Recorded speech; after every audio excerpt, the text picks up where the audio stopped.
Sangha out of compassion for the sake of this assembly and all living beings.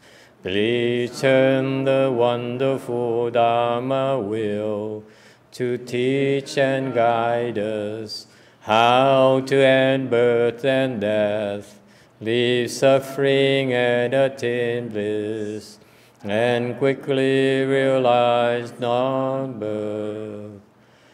Cung thính đại đức tặng thịnh, vì thứ pháp hội cập nhật thiết chúng sanh.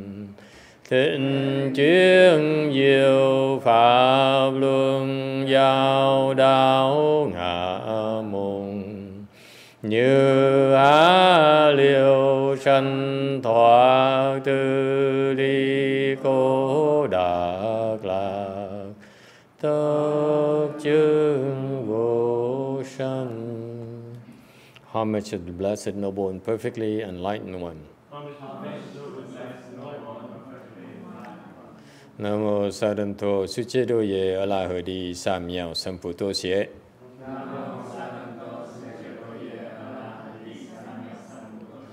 Nam mô Tát Tát Tha Tô Già Đa Già A La Ha Đế Tam Miệu Tam Bồ Đà Tọa.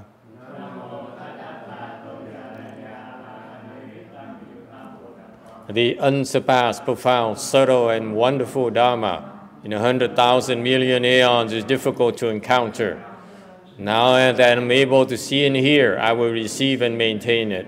I vow to fathom the thus come one's true and actual principles. Wu shang sheng she wei miao fa bai jie wan jie nan zao yu. Wo jin jie wen de shou chi yuan jie ru lai zhen shi yi.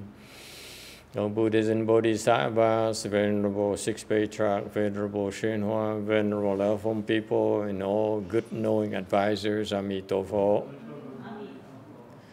Chư Phật Bồ Tát, kính thưa Lục Tổ, Hòa Thượng Tiên Hóa, quý thầy cô và quý vị thượng trí thức A Di Đà Phật.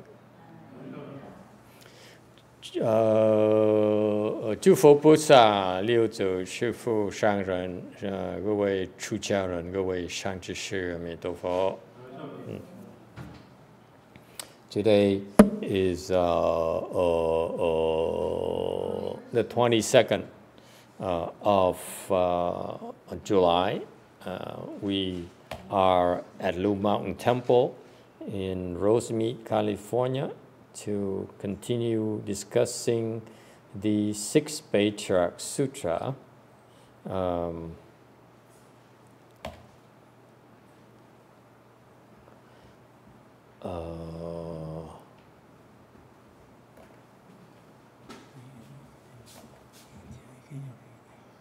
It's right here? Okay.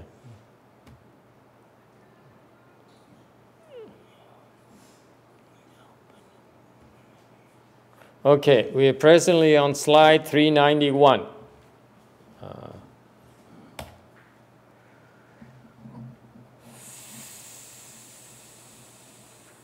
Text, HuiNeng said, when deluded, one's master takes one across, but once enlightened, one takes oneself across. Although the term taking across is the same in each case, the function is not the same. HuiNeng yun, 迷失是度，悟了制度，lưu明虽ý用处不同。Huệ năng nói lúc mê thì thầy độ, ngộ thì tự độ. Tự độ, độ tuy là tên là một nhưng chỗ dùng không đồng. Okay. Let me correct the Vietnamese here. Vietnamese really sucks sometimes.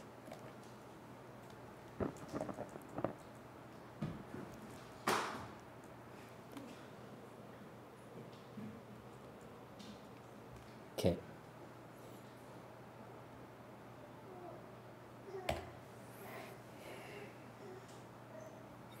All right, 392. When deluded, one's master takes one across. And once enlightened, one takes oneself across. Why is that? Because when HuiNeng refers to being deluded here, once you're deluded, you need your master. We need a master to help bring you over the other shore. Lúc mà mê thì cần sư độ, lúc ngộ thì từ độ. Ok, nghĩa là sao? Nghĩa là lúc mà quý vị còn mê muội đó thì quý vị phải cần một người sư phụ giúp quý vị thoát được. The nature, again, it's very important to stress to you, the nature of stupidity is that you cannot see yourself. Cái quan trọng quý vị phải nhớ rằng cái bản tính của cái ngu si là mình thấy không được. It's not possible for you to see it. Quý vị thấy không có được. Okay? That's why it's called stupidity. Bởi vậy mới gọi là ngu si. It's not something you can see and understand and figure out. Cái bản tính sự ngu si quý vị không thể nào thấy được, không thể nào hiểu được, không thể tự suy ra được. Anyone has any problems with that? This is the difference between worldly knowledge versus transcendental knowledge. Đây là sự khác biệt giữa cái thế gian pháp với là pháp xuất thế. Okay? Worldly knowledge you can acquire and you can figure out for yourself. Cái thế gian pháp mình có thể học, mình có thể tự suy luận ra được, mình tự chế ra được. Thank you. Okay? Whereas transcendental dharma, especially a dharma of getting out the wheel, ngược lại cái pháp xuất thế đó, cái pháp mà giúp quý vị thoát cái vòng luân hồi này đó. Okay? It's a different approach. Why is that?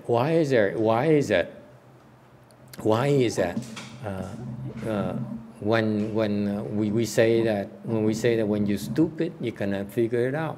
Tại sao nói là lúc quý vị ngu si đó không thể nào tự suy nghĩ một cách thoát ra được? Why not? Come on, this is so fundamental. Cái này rất là quan trọng. And I don't understand why is that the monks don't talk about. Thế hiểu tại sao mấy cái ông sư, mấy người ni không giảng về cái chuyện này? It's so fundamental. What is the basis of the claim that if you're stupid, you cannot figure it out yourself? That's why it's called stupidity. Tại sao nói rằng cái ngu si, cái bản tính ngu si là quý vị không thể nào suy nghĩ cách thoát ra được? Tại sao vậy? Why not? Come on, this is fundamental, cái này rất là quan trọng. I don't understand why is it leftfold people don't talk about it.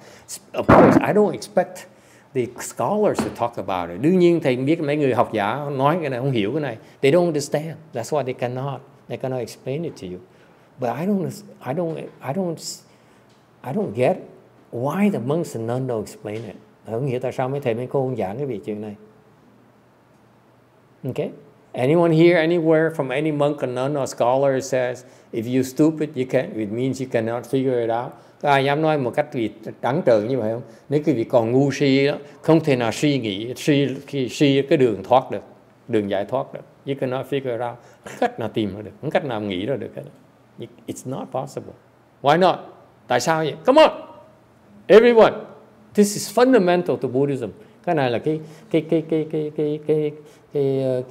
tinh túy của Phật pháp và Phật học. As I said this morning, Buddhism is less about knowledge, more about what to do. Thành như sáng thầy giảng cái vị nghe đó, cái Phật giáo mình đó, thì không phải cái tri kiến mà cái biết làm cái gì. Yes, sir.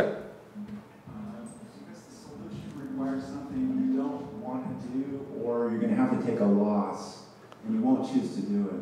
You won't see the merit of doing it. The solution requires you taking a loss, and you don't feel like doing it. Nó là mình phải cần cái giải biện pháp là phải cần chịu cái thiệt thòi, nhưng mà mình chưa chắc mình chịu làm như vậy. Okay, it's close. Anyone else? Gần đúng. Anyone else? Why not? Why do we have to be so insulting? Tại sao mình mà chửi đầu người ta làm cái gì vậy? Hả? Quả Ngân, chửi làm cái gì? Nó là người ngu rồi đó. Đừng có hòng mà tự nghĩ ra được cái cách thoát. If you stupid, okay, there's no way for you to figure it out. Okay, can we define what's stupidity? Mình có định nghĩa cái ngu là gì được không? Let's be more precise. What is stupidity? Mình định nghĩa cái chữ ngu gì được không? Anyone please? Yes, Korean princess. Stupidity is when you tell them they can't hear it. Stupidity, you tell them they can't hear it. Ngu là mình nói mà họ không muốn nghe. Okay, they don't want to hear it. Okay, they don't want to hear it, you mean?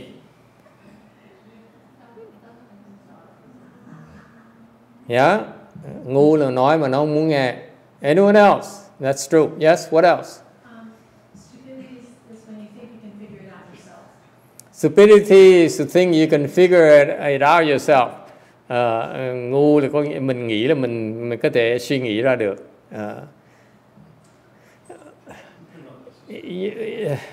You have to be more objective measures. You cannot simply say, you stupid because I'm telling you and you refuse to listen to me. Okay? Khi mà định nghĩa với cái này, mình có những cái định nghĩa mà nó thông thường hơn một tí. Đừng nói định nghĩa, mình nói ngu là tại vì tôi nói mà bà không nghe là bà ngu. Okay? Okay, it's too insulting. Yes. Refusing to accept the truth. Không chịu chấp nhận cái sự thật. Okay? Not quite, yes. It's you think you know the truth, nghĩ là mình biết cái sự thật, okay? And you're stupid. No, we're not talking about ignorance. We're talking there's a difference between ignorance and stupidity in Buddhism. Phật giáo mới có sự ngu si nó khác, mà vô minh nó khác nha. It's two different things. Okay? We're talking about stupidity. If you're stupid, what is the definition of stupid? What classifies you as stupid? Nói cách khác, làm sao biết là mình ngu? How do you know you're stupid? How do you know you're stupid? Làm sao biết là mình ngu?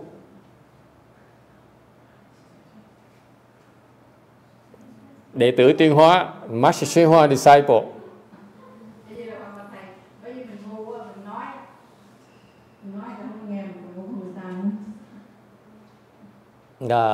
She said you talk and no one listens to you. This is even worse. ngu quá thì mình nói người ta không nghe mình luôn nữa. Yes, Edgar. There's an ego. Còn bản ngã, yes sir. You think of the solution. And you can figure it out. Yes. Okay. You can solve it. You can figure it out. Okay. Basically, if you know that you are stupid when you still have an ego, you still have a self. Đại khái cái định nghĩa mà có ai có thể hiểu được. Everyone can understand this. Okay? If you have an ego, you have a self, that means you are stupid. Cái vị còn cái bản ngã, cái đó là cái bằng cớ là cái vị ngu si.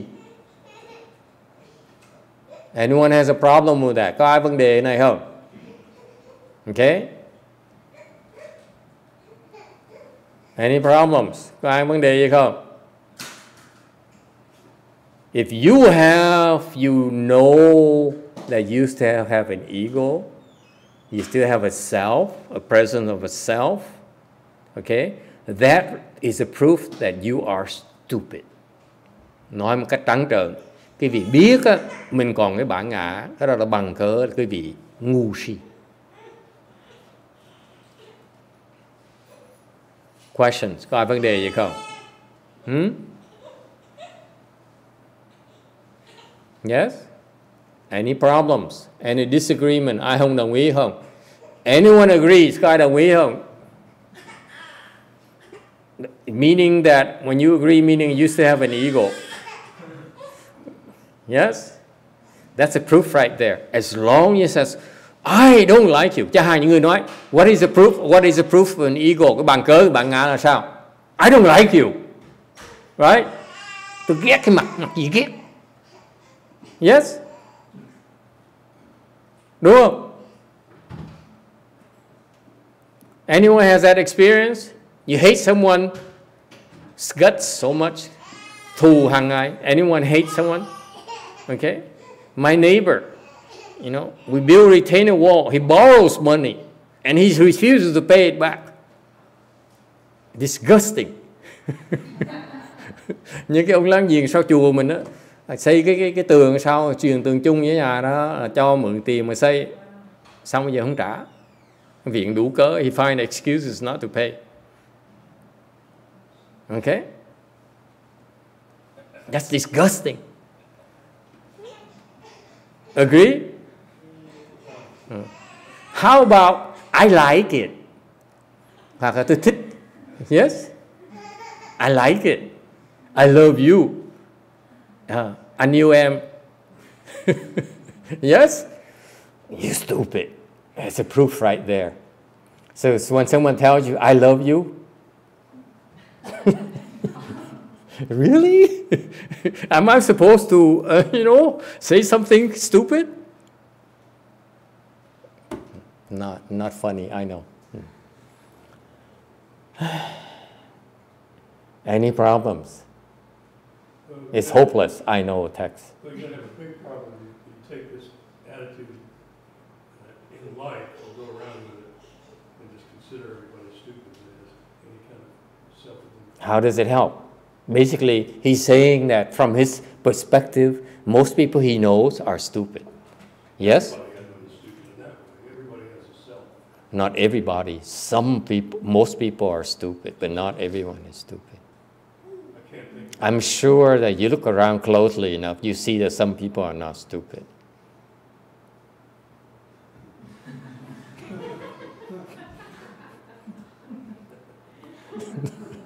Hint, hint. It's not stupid. I assure you, it's not stupid at all. Otherwise, all of this would be a waste of time. Yeah, of course. Okay? You look closely, but it's fair to say that most people we know are stupid. Okay, so the question that text has is that, how does it help? Ông này ông nói, đại đa số những người tôi quen đều ngu hết. What he means, including myself, my daughter, my ex-wife, definitely. Đương nhiên nó là cá nhân tôi nè, vợ cũ tôi nè, con gái tôi nè. Yes? It's stupid. Alright? So how does it help? Sao mình giúp? Sao nói như có lợi gì? Mình chửi ta ngu có lợi gì? You insult people, stupidity, calling them stupid, calling them names. How does it help? How does it help, ma'am? You wouldn't dare do that in your profession, do you? People would stand up and say, I ain't coming back. If this is all your 20-year training experience amounts to, you are of no use to me. Mắng người ta chịu gì nổi. No one can take this kind of harshness, okay, bluntness. So how does it help? This is maybe that's why the monks and nuns don't talk about it. Vì vậy có lẽ vì vậy mấy thầy mấy cô không nói về cái chuyện này. They tell everybody how stupid they are. Well, you see, the Chinese, they tiptoe around it. They say, they talk about stupidity, and then they talk about how confused people are and so forth. To me, I prefer to be more direct. I say, you are stupid. And you're right, I don't want your money. Okay? I don't need stupid money. Yes? Well, if a stupid person... You know why not? Stupid money comes with stupid baggage. Be careful. Okay? Like blood diamonds. Make sense? So that's why we're not greedy about it. Yes, ma'am. If a stupid person say to another person you're stupid, that's when things feel very offensive. He said, if you're stupid, you call someone else stupid, that's normal. No, I mean, the person who say you're stupid is also stupid. Oh, excuse me. So if I call you stupid, I'm also stupid. That's what you're trying to tell me. Most of the time. I get the drift. You don't need to beat around the bush. You can be blunt to me too. So she says, if you call anyone stupid, aren't you also stupid? Most likely, yes.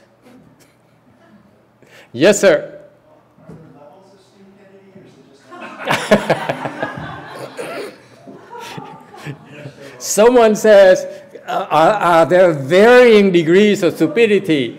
Yes, there's hope. Yes, some are more stupid than others. That's true. Có cái ngu si nó có cái trình độ nó khác nhau. Có những người ngu đặc, có người ngu đặc sệt, có người ngu đến nỗi đặc. Some are so stupid. Okay? That's true. That is true. But as long as, so it's varying degrees of what? Of ego of the self. How strong, how big the self is. Cái ngu si đó, cái trình độ ngu si nó liên hệ với cái bản ngã, cái vị nó lớn hay là nhỏ. How big your ego is.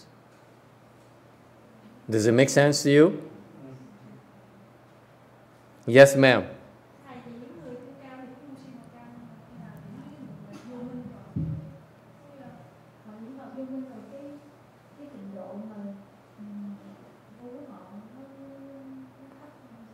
Câu hỏi về gì? Về ngu là về vô minh. They're two different things. There's difference between ignorance versus stupidity in Buddhism. Phật giáo mình cái vô minh là khác, ngu si là khác. In Buddhism, ignorance is different from stupidity.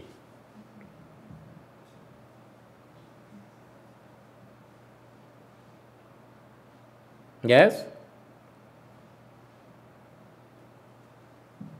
Yes, ma'am. So before you call somebody stupid, you have to explain to them what is the difference between ignorance and stupidity. Because to the most people, when you say somebody is like a stupid or cynical, they get hurt. They get offended. They get hurt. Yeah. If someone says that, so you should clarify between stupidity and ignorance, because otherwise calling people stupid, they get hurt. That's the whole point. Why would you want to call someone stupid? You don't want to do that unless you want to hurt someone. Let's face it. Right? Mình gọi người ta ngu là đương nhiên là tự động là người ta sẽ nổi giận. No one likes it. No one likes it being called stupid. Master, we are trying so hard to tell people to build up their self-esteem. So now we are tearing them down. Because most people are so proud of who they are. I am this, I am that. Yeah. And now you say, That's why they're so stupid. That's why they're so stupid. That's the whole point. I'm a doctor. I am a shrink. I am a, federal worker. I am. It's the language of stupidity. Like it or not. Sự thật nói là tôi là bác sĩ, tôi là kỹ sư, tôi là tổng thống. Cái đó là những cái người từ nói là tôi là ngu. It's a language of stupidity. It's not a self-esteem. It's not about self-esteem. It's about reality. Cái đó không phải là nói về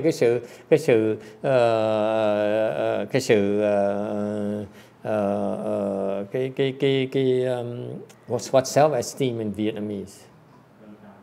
Cái tự trọng. Mà nói về cái là sự thật. We're talking about the truth. About you.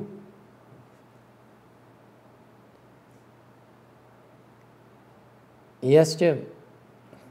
This is an important topic. I don't know why they don't discuss it. Tại sao người ta không nói? They only talk about suffering. The monks talk about suffering. They talk about especially eightfold paths.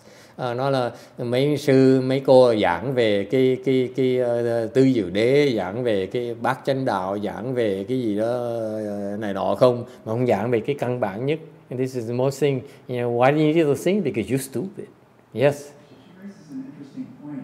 If we're stupid and we have ego and we tend to be really confident because of our ego, how can one be humble and confident as well? The question: if you're stupid and then how can you achieve self-respect? Yes, self-esteem. Nó nói vấn đề nếu mình đã ngu rồi mà sao mà nếu mà người ta nói ngu thêm nữa thì làm sao mà có được cái tự trọng đó được cái tự hiểu cái giá trị mình được.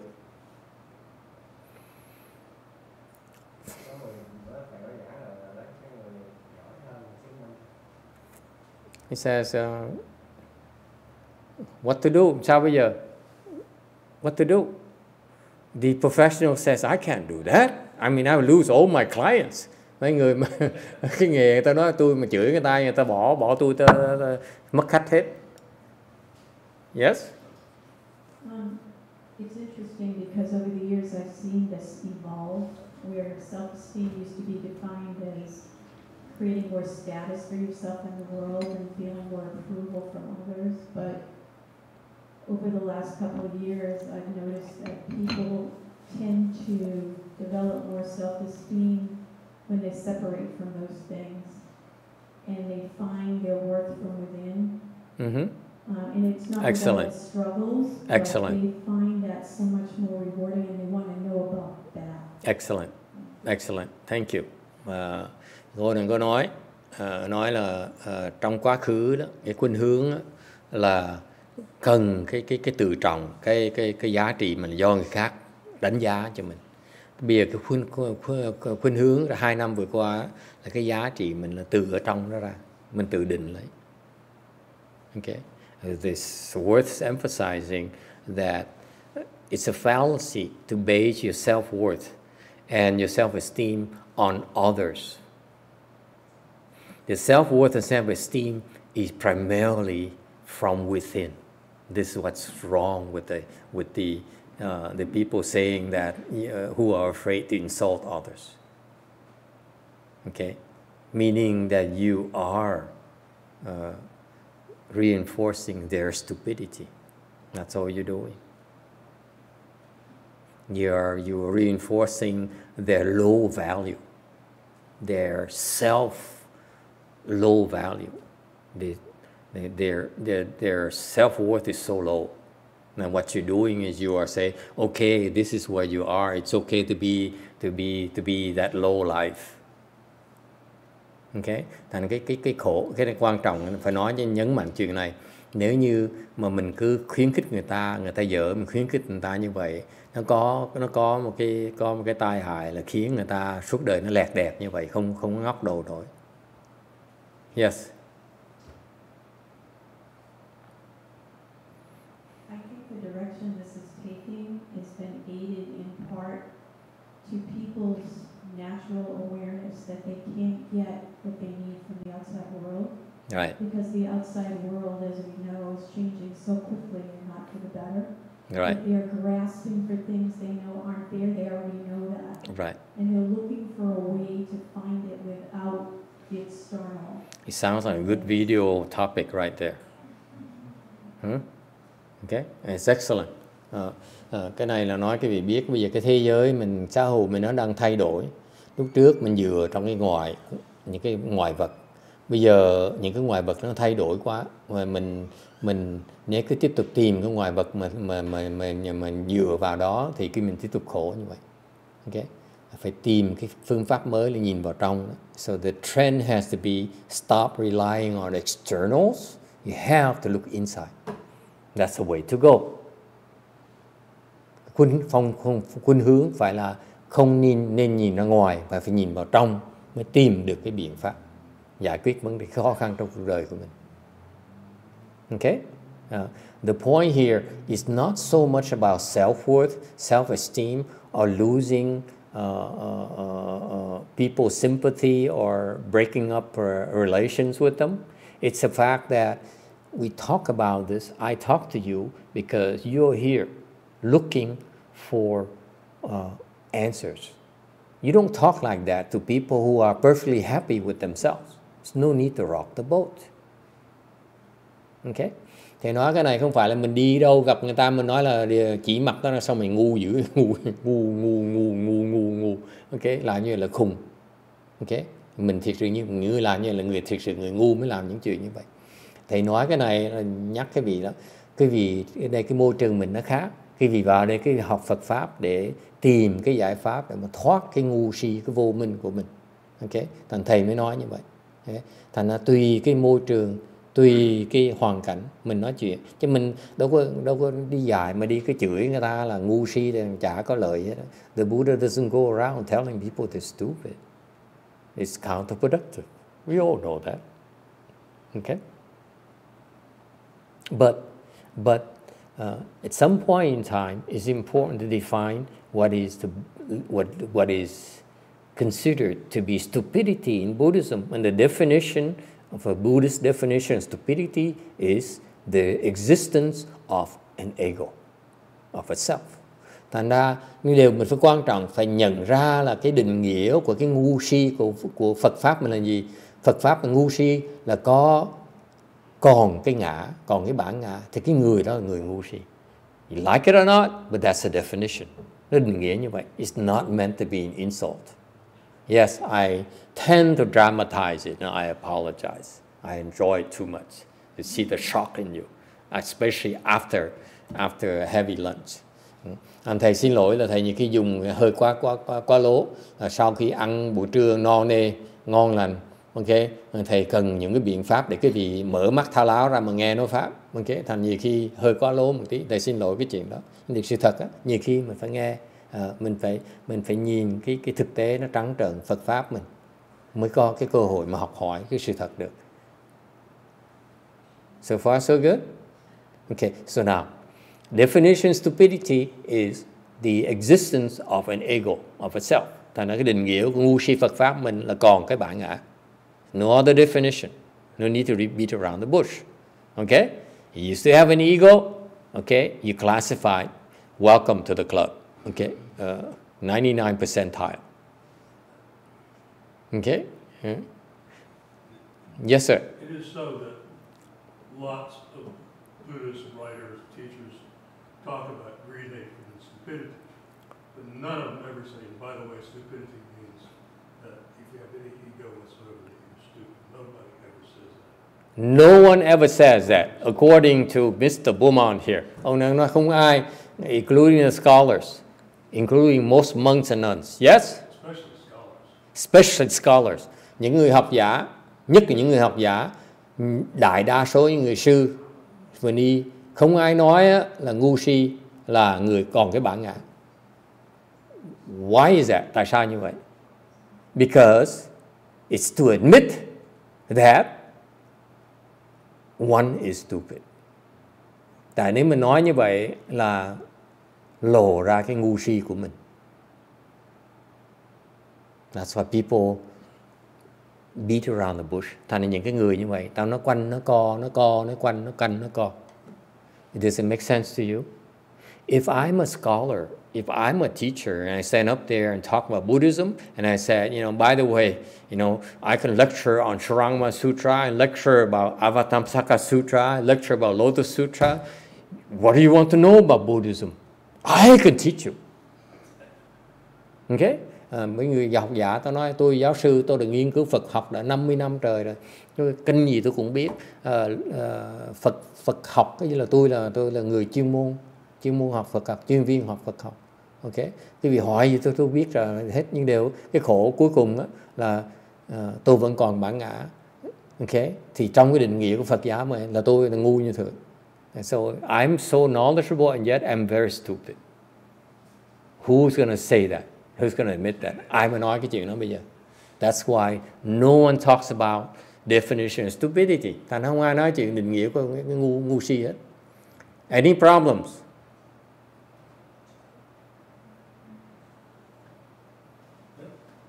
All right? Yes?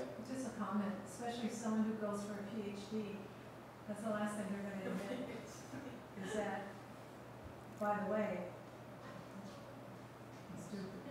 And you notice from those visitors who go for PhDs, I don't bring up the definition of stupidity. I beat around the bush. Những cái người khách mà tới nói pháp mà người ta đang học cử sư tiến sĩ này nọ, đang học cái này nọ thì không bao giờ nói cái chuyện ngu si hết á, cái định nghĩa ngu si hết á, nó quanh nó co, okay. But however, okay, unless you're willing to clearly learn the truth, you will not be able to transcend your stupidity. Cái việc không dám nhìn cái vô minh mình thì cái ngu si mình thì không thể nào diệt cái ngu si mình được. In order to destroy your stupidity, you have to first recognize that you are stupid. Cái Phật pháp mình tức cười lắm. Thứ nhất á, the first step in Buddhism is you recognize what the problem is. Mình coi vấn đề mình là gì. Okay? Buddhism is about destroying your stupidity. Cái Phật pháp mình đó, nó không ngoài mục tiêu là diệt cái ngu si của quý vị. And therefore we need to tell you why are you stupid. Thầy phải nói rõ ràng tại sao quý vị ngu. Any problems?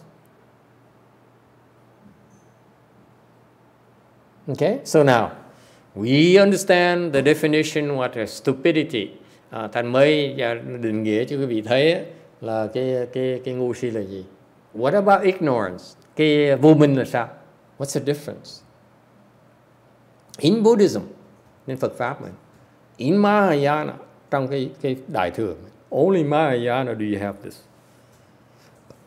Đại Thừa mới có cái quan niệm này. Hinayana is not clear. Mà Nguyên Thủy nó không rõ ràng. Mahayana is very clear. Cái Đại Thừa nó rõ ràng dễ sợ lắm. Okay. Okay. Ignorance is the lack of clarity in enlightened people. Cái định nghĩa đó, cái vô minh đó, là cái sự thiếu sáng suốt của những cái người mà đã đắc đạo rồi. It's far better than stupidity. You cannot call, for example, so who are these people who are ignorant? Những người vô minh là ai? First stage Arhat, are they ignorant or stupid? Sơ quả La Hán là vô minh hay là ngu si? Hả? Fourth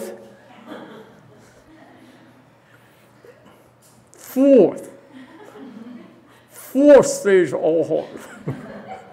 Tứ quả La Hán. Are they ignorant or are they stupid?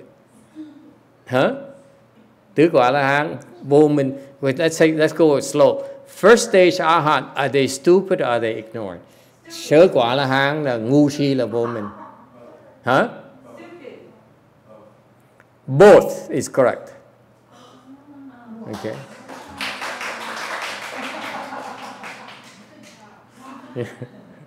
What about Tibetan Rinpoche? Okay. Both. Okay.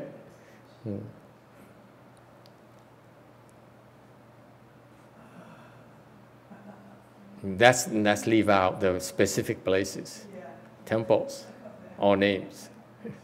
Okay. Now, so fourth stage Arhat, are they stupid or ignorant? Cái người A La Hán, tứ quả A La Hán là ngu si hay là vô minh? It depends on the day. They're not stupid because they have no self. They're not stupid. You cannot call four stages stupid. Không thể nói tứ quả La Hán là ngu được. Agree? They're not stupid. Okay? Are they ignorant? Họ có phải là vô minh là không? Hmm?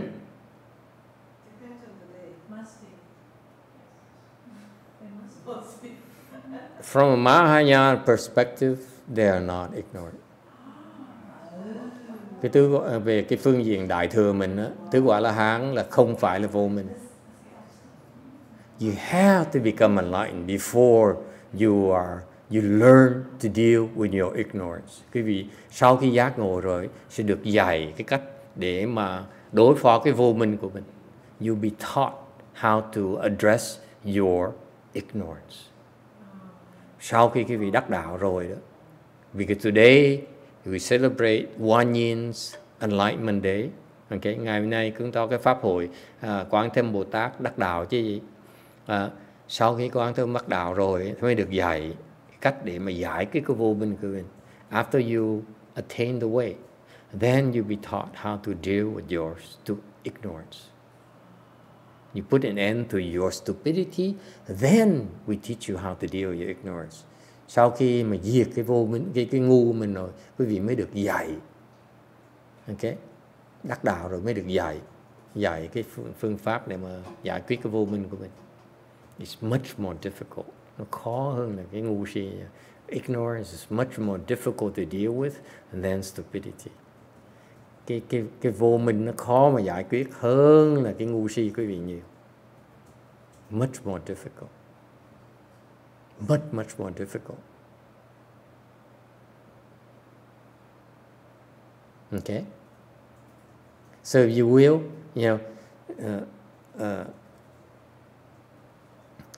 ordinary people are stupid because it's the ego that prevents them from seeing it. Is it clear? Thật nói cách khác, cái người phàm phu đó gọi là ngu si tại vì cái bản ngã họ không cho phép họ thấy cái ngu si của họ. It's their own ego that prevents from seeing their stupidity. That is why it is so dangerous. And why it's so difficult. Mà nó khó lắm. Cái người phàm phu khó mà dạy tại vì bản ngã nó lớn quá đó. Thành ra nói nó không nghe. Is it clear? That's why I started by saying an hour or 45 minutes ago, I started by saying stupid people cannot see their stupidity. Is it clear now? Hồi nãy thầy nói đó, cái người ngu đó không thấy được cái ngu mình. Tại sao vậy? Tại cái bản ngã nó không cho phép quý vị thấy cái ngu của nó. And your ego will refute its own stupidity. That's the nature of the ego. Cái bản ngã đó là theo cái định nghĩa cái bản ngã nó mình không thể nào ngu được. You cannot possibly be stupid. Your ego cannot say, hey, I'm stupid. Nature ego says, no, I'm not stupid. Cái bản ngã nó là tôi không phải là ngu. Is that clear? Are we in agreement about the nature of stupidity? Quý vị thấy không? Cái vô minh, cái ngu si nó như vậy đó. Mình thấy không được.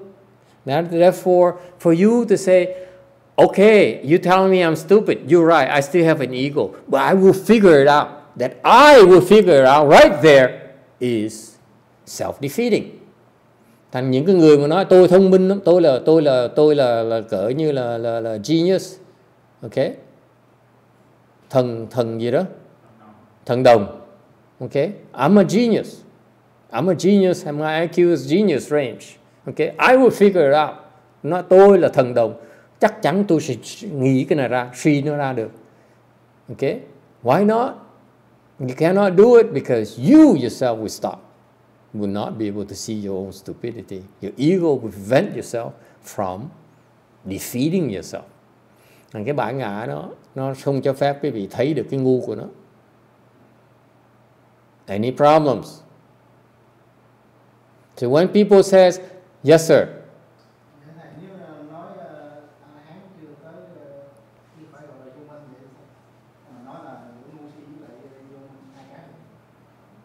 Cái A-la-hán mới là không có ngu, nhưng đều chưa thể nói là vô minh được, tại vẫn chưa có trí huệ. Cái vô minh là người có trí huệ. Trạng thái là gọi là trạng thái gì? Cái trạng thái lưng chừng, nửa chừng xuống em. Okay? So for example, give an example, another example. I am Vietnamese. Is that ignorant or stupid? Người mà nói tôi là người Việt Nam. Stupid. You said it, I didn't say it, okay? I am American. Tôi là người Mỹ. There's no need for adjective, I mean adverbs. Okay? I am the, never mind. POTUS. Okay? You see, is I, that person is stupid. Khi mà nói có cái bản ngã, cái đó là cái người ngu. Mình chịu thôi. When those people it says, I am so Vietnamese, I'm so Korean, I'm so Thai, those people, it's, you know, back off. Những cái người mà nói tôi là người Việt Nam, tôi là người Tàu, tôi là người này nọ, là mình rút lui. Don't touch it. Right? It's no point. Because the nature of stupidity is that if they're not willing to listen to you, forget it. Nó ngu, nó không chịu muốn nghe, mình làm lơ. Not worth it. Okay? Kệ nó. Okay? You wait, đợi. Okay? You wait until when? Đợi đến gì? Until the ego fails them. Đợi tới lúc mà cái bản ngã nó bị thất bại. That's when you wait. Đợi. Okay? Patiently. Just wait.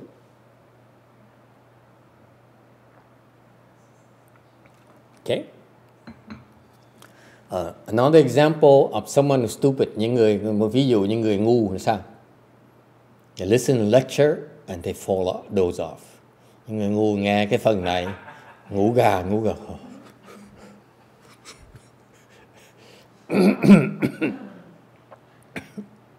Okay. Có ai ngủ gật? Okay. Look at your neighbor. Qua những người láng giềng mình á. If they're dozing off, that's a proof right there. Bằng cớ nhìn quanh những người nào mà đang ngủ gật đó, chứng minh là người đó ngu si. Okay. The ego can't take it. Cái bản ngã họ chịu không nổi. Yes. They hide. They crumble. Ngồi né hoặc là núp sau lưng người ta, không muốn nhìn mặt thầy nữa. All right. So far so good. Okay. Or like Tony.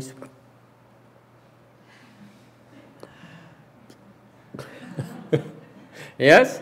Okay. So when deluded, so this is the going back to slide 390. Mỹ sử. The Chinese, they have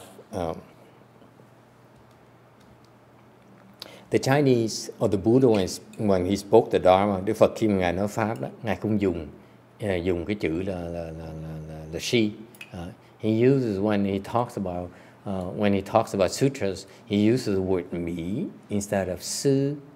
Khi mình giảng kinh đó, thì ngài Đức Phật dùng chữ mê chứ không dùng chữ si, chữ ngu si. Because he's a Buddha. He's not YongHua. Tại sao như vậy? Tại đó là Đức Phật chứ không phải là Vĩnh Hóa. Can you see the difference? What's the difference? Mỹ, delusion. He calls these people delusion because if you listen to sutras, you are not stupid. You are deluded. You cannot be called stupid. Nếu quý vị ngu mà nghe kinh thì không thể nào gọi cái vị là ngu được, mà gọi cái vị mê thôi. You understand? There's stupidity, there's delusion, and there is non-stupid. Yes, you're not stupid. Not smart. Please, please, Mary Jo. This is not smart. You're just not stupid. Smart is actually stupid. Okay? They have IQ, which is a measure of stupidity, not a measure of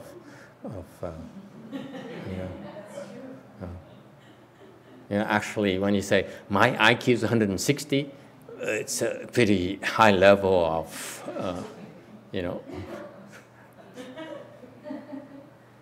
Okay, so this is very interesting. You have to understand that quý vị thấy Đức Phật dạy hay lắm. Đức Phật hay dễ sợ lắm. Cái người mà không chịu nghe pháp, if the people who don't want to listen to Dharma, they are called stupid. Okay, những người không muốn nghe pháp thì cái người đó gọi là người ngu. Mình chịu thôi. There's nothing you can do. Okay, but when you listen to Dharma, then you're deluded because you're on the way to becoming not stupid. Tại cái vị mà nghe pháp, nghe kinh thì cái vị không thể nào gọi là ngu được, mà cái vị gọi là mê thôi. Tại vì trong tương lai cái vị đang trồng chủng tử để mà không còn ngu nữa. Because when you listen to Dharma, you only deluded because you planted the seeds for you to become not stupid. Nghe kinh là cái vị trồng chủng tử trong tương lai chắc chắn quý vị sẽ không còn ngu nữa, không còn cái si nữa. Isn't that cool? It is. So he insults on one side. He lets his disciple insult you one side, and the Buddha says, hey, don't worry. He's just being himself. But you are actually not stupid. You are deluded. Quý vị thấy hay không? Những cái ông Đức Phật nói để những người đệ tử mà cộc cằn như thầy, okay, dùng những chữ danh từ mà nó không ai muốn nghe hết đó, là ngu, kêu ai gặp ai cũng kêu ngu hết đó. Okay? Tại vì thầy còn ngu. I call stupid people stupid because I'm stupid. Let's face it. Not a very smart thing to do. Okay? But the Buddha says, you are only deluded right now. Đức Phật hay lắm mà nói, con bị mê thôi, chứ không thể nào gọi là ngu nữa. Đừng có tin ông Vĩnh Hóa. Now she wakes up. Rồi nghe thích quá, ngồi thẳng lại. Yes. So can we conclude that if a person is seeking the Dharma and listening to the Dharma, It's deluded. is this You delusion cannot not call that person stupid. You cannot. You don't want to call that person stupid. Thành cái người nhắc lại, cái người mà nghe kinh cầu pháp là cái người đó chỉ mê thôi, không thể nào người đó ngu được. We agree on that. Thì nghe rõ ràng không? Is that clear? If you seeking the Dharma, listening to the Dharma, you are deluded. You're not stupid. Cannot call you stupid. Okay? The Buddha says so. Yes, ma'am, the one in the back. Give her the handheld microphone. Why don't we have more handheld microphone? What's stopping you? I bought you the whole bunch of microphone. Nobody wants to use them. Oh, they get used to it. They get used to it. So, are delusion and confusion the same terminology in Buddhism? Yeah, deluding is stronger than confusion. Okay. Delusion cannot be called Confucius. Confusion, right? I mean confusion. So, how about false thinking? The neighbor asked. Who? The neighbor is asking how is it different from false thinking? The Korean neighbor, the one who says I'm Korean. What about false thinking? False thinking is part of life. Comment on this problem. Overthinking and the delusion, when you convert to Chinese character, they're the same or are they different words? Different words. Me, mei, me, mei. Okay. Mê muội chứ không phải là ngu được, không phải là ngu si nữa. Học pháp là mê muội thôi. Okay. So the difference is not the definition of stupidity versus confusion or delusion. Stupidity is that these people have no seats. The deluded people are the one who has the seats of wisdom. Thành cái người ngu si, cái người không có chủng tử, chưa trồng chủng tử thì gọi là ngu si. Còn người mà trồng chủng tử Phật pháp rồi thì gọi là mê, chứ không thể gọi là ngu si được nữa. Okay. Alright. It's very precise. Buddhism very precise. Cái Phật học mình danh từ nó rất là chính xác. So far so good. Yes? You feel better now, Mary Jo? I feel great. Thank you very much. Okay, so when deluded, once master takes one across, năng cái về là phần kinh, khi mà mê thì sư phụ mình độ mình. You agree with that? When you're deluded, you have the seats already. Okay? So your teacher takes you across. Mê là cái việc có cái trồng chủng tử này, thì ông thầy của mình phải độ mình. What does it mean? Takes you across. You must have the seats before your master can take you across. Mình có cái chủng tử, ông thầy mới kéo mình đi được. Across the sea of suffering. Độ là mình đem qua cái sông khổ, biển khổ. The sea of suffering. Okay? You're stupid, that's why you suffer so much. Ngu là tại vì mình khổ nhiều. Okay? Any problems?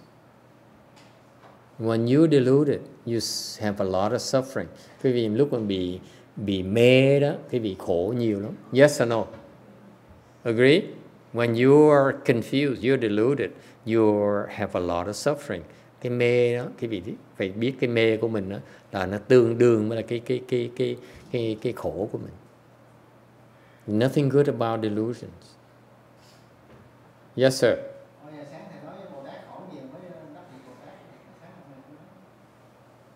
Mà sao? Yeah.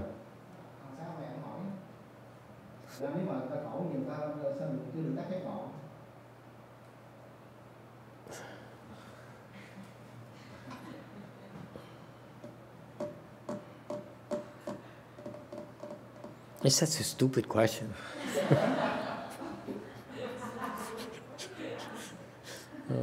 He says, this morning you said that some Caucasian says, I want to become enlightened. I want to become a bodhisattva. Okay? And how come I can't become a bodhisattva? And therefore, it cannot be that easy for me. Okay? And my answer is that you are not enlightened yet because you refuse to, you don't suffer enough. Okay? So his question is, what's your question again?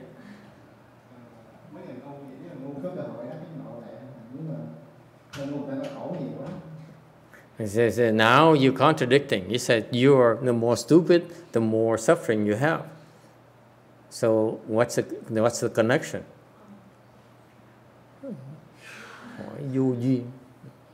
That's a stupid question. You see how stupid the question is? Let's see your level of stupidity. Để coi thử cái trình độ ngu quý vị như nào. Okay, raise your hand.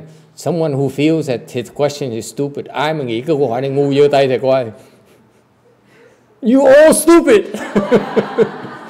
Rõ ràng chứng minh quý vị ngu hết. God, this is. I cannot even call you deluded. This is stupid. Không thể nào gọi cái gì là mê được hết. I mean, I disagree with the Buddha. No, he says, my question, my information I gave you this morning and the information I gave you this afternoon are in contradiction. He's right, but it's because of stupid people would find it right. That's my whole point.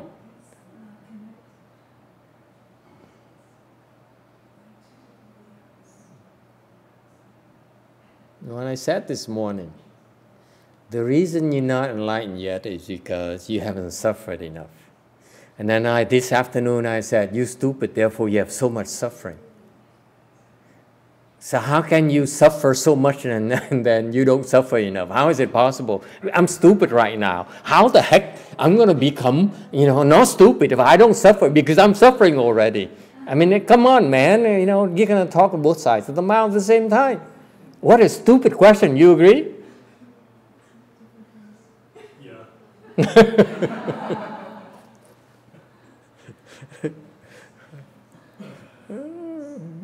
Yes. We cultivate to avoid the suffering, but then we have to suffer to become enlightened. So I try to reason it. I said, okay, we have to pay a lot to pay off the mortgage or the debt, and we will be free.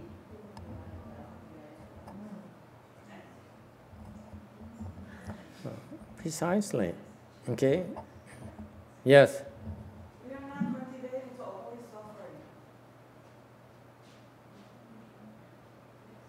What? This is a new Korean thing now? Korean trend? I'm cultivating because I'm not avoiding suffering? What? You said you should welcome all the suffering and suffering. Okay, let me explain to you why the question is so stupid. Nghe tại sao câu hỏi nó ngu dễ sợ lắm. It's incredibly stupid if you ask me. Nên hỏi thầy thật sự ngu dễ sợ luôn. Okay? Okay. Yes, it's true that when you are stupid or deluded, you have a lot of suffering. No two ways about it. Thì sự thật là mình ngu là mình mê, mình có nhiều cái khổ lắm.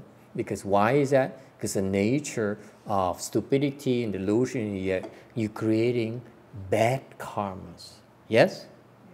Tại sao thầy sẽ nói là khi mình mê, mình ngu, mình khổ? Tại vì khi mình mê, mình ngu đó, mình tạo cái nghiệp ác nghiệp. Okay? Vì vậy, because you're creating bad, evil karma, so you keep your suffering increases. Vì cứ tạo cái ác nghiệp, tiếp tục tạo ác nghiệp, càng ngày mình càng khổ thêm. Is it clear? It's very simple. You're stupid, that's why everything you do is stupid. You create evil karmas, therefore you will suffer more and more and more every day. Thành cái bản tính của cuộc đời nó như vậy đó. Nếu như mình ngu á, mình không cẩn thận, mình sống cuộc đời của mình á, thì thường ngày mình tạo cái ác nghiệp càng nhiều thêm, thì càng ngày mình càng khổ thêm. No two ways about it. Is it clear? We all agree on that. This is why the Buddha keeps on telling us about how how dangerous stupidity is, how dangerous delusion is. Thành Bụt Phật dạy rất rõ ràng. Cái ngu nó không có gì hay hết, cái mê không có gì tốt hết. Is it clear? Don't be so proud of it. Say, I'm American. Come on. That's stupidity. That's delusion. There's no American. There's no Korean. There's no Vietnamese. Okay? None. Thành ra cái người mà rất hãnh diện nó, tôi là người da trắng, tôi là người da vàng, tôi người da đỏ này nọ, là cái đó là cái sự ngu si, cái là sự mê muội. Any problems, Brady, with ignorance and stupidity and non-stupidity so far today? No? You agree? That's stupidity. I rest my case.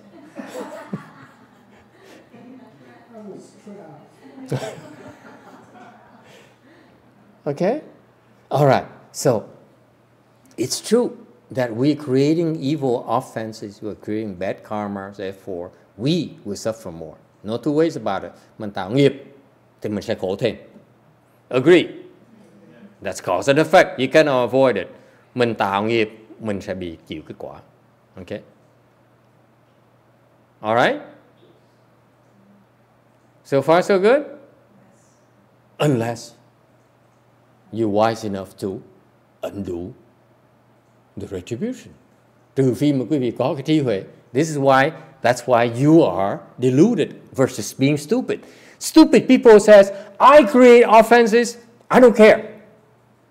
Thành quý vị thấy sự khác biệt giữa cái người ngu với người mê không? Người ngu nói tôi tạo nghiệp, tôi không cần biết, tôi tạo nghiệp thôi.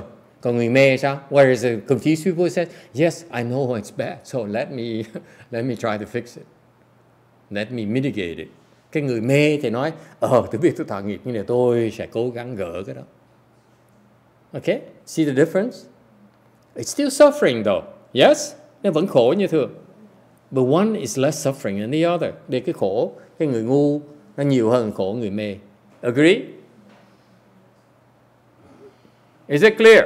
This is why you learn Buddhism and you reduce suffering. Thành cái việc học Phật Pháp thì sẽ bớt mê và sẽ bớt khổ. Agree?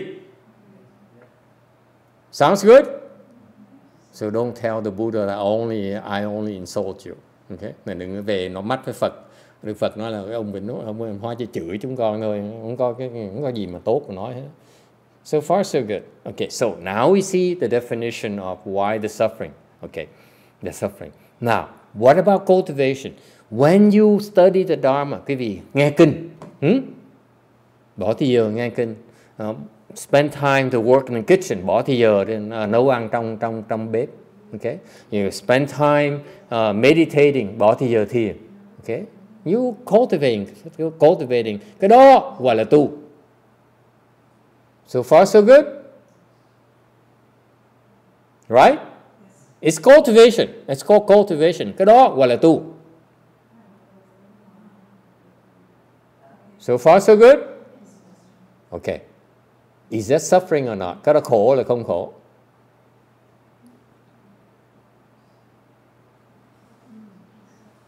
Is that suffering or not? It's intentional suffering. Of course it's suffering. I don't know about you. I would rather be in the beach right now. I don't want to be here. You ask me if I have a choice between being in Blue Mountain Temple right now, lecturing to you, and going to the beach and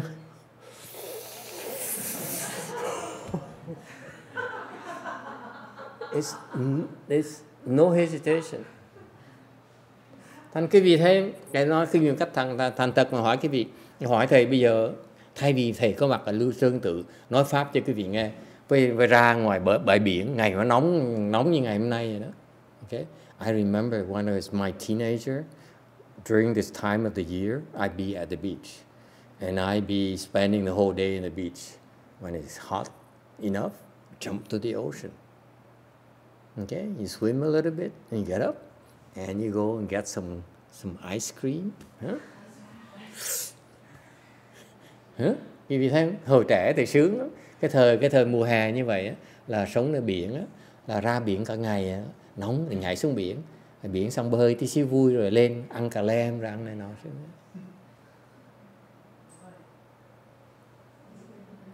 We know how to live in Vietnam. The Vietnamese know how to live. Người Việt Nam mình biết sống. Yes?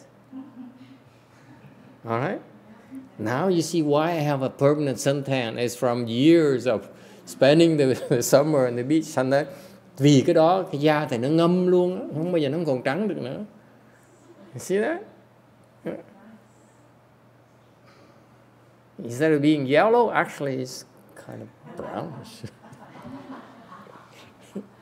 Okay, so far so good. So the point here is that cultivation is suffering, but it's different kind of suffering. Thành cái tu đó, nó có cái khổ nó, nhưng đây có là khổ khác. Agree? This is a suffering from creating good karmas.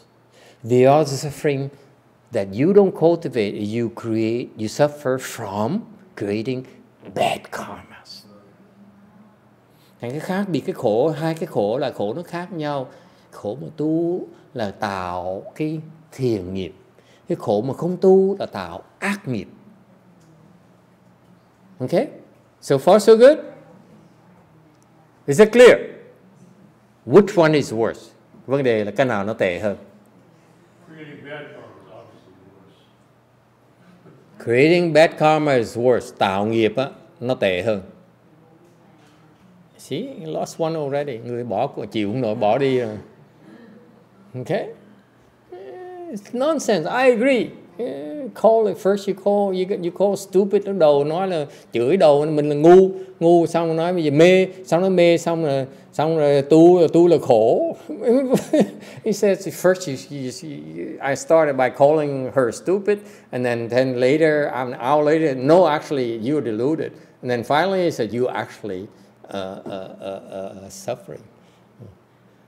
Yes? Sao? Which one is worse? Cái nào tệ hơn?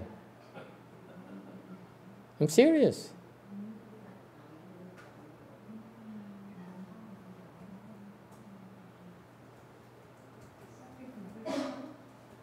Well, if you're enduring suffering in order to end suffering, that's got to be superior than just doing suffering that's going to cause you more suffering. The test is pretty clear to me. The truth of the matter is that the suffering from cultivation is worse than the suffering from enjoying life. Because enjoying life, you don't see it suffering. Okay. Chứ thật á, cái vị tu đó, nó khổ hơn là hưởng thụ. Agree? You're enjoying life. How can you call it suffering? We call it suffering because we use our wisdom mind says actually it's not enjoying life. Actually, you are creating problems for yourself. Okay? So we call it suffering. But cultivation is hard work. Okay? Thành quý vị thấy hưởng thụ là sung sướng, có gì đâu mà gọi là khổ đâu. Đều quý vị không hiểu rằng cái hưởng thụ đó quả ngân à, cái người mà đòi hưởng thụ là người đang khổ mà họ không biết thôi. Còn cái người tu họ khổ, họ biết họ khổ, mà họ chọn cái khổ, okay, để liễu cái khổ. Thành thiệt sự cái khổ, cái tu đó, nó khổ hơn là hưởng thụ nhiều. Sự thật cái người phàm phu, to ordinary people, the suffering from cultivation is worse than the suffering from not cultivation. Yes? Cultivation, you said we create good karmas. So does cultivation negate bad karmas or burn them off, or is there a different process here? You don't have to go into that, delve into that level of details, but I ask you, when you cultivate, it's more suffering than non-cultivation. Is it true in general or not? Please look at yourself. Quý vị nghĩ lại chứ coi. Thầy Hòa đừng nói cái chi tiết, nói rất giản dị. Cái vị mà hưởng thụ đó, nó có khổ, hay là cái người đi tu nó khổ hơn?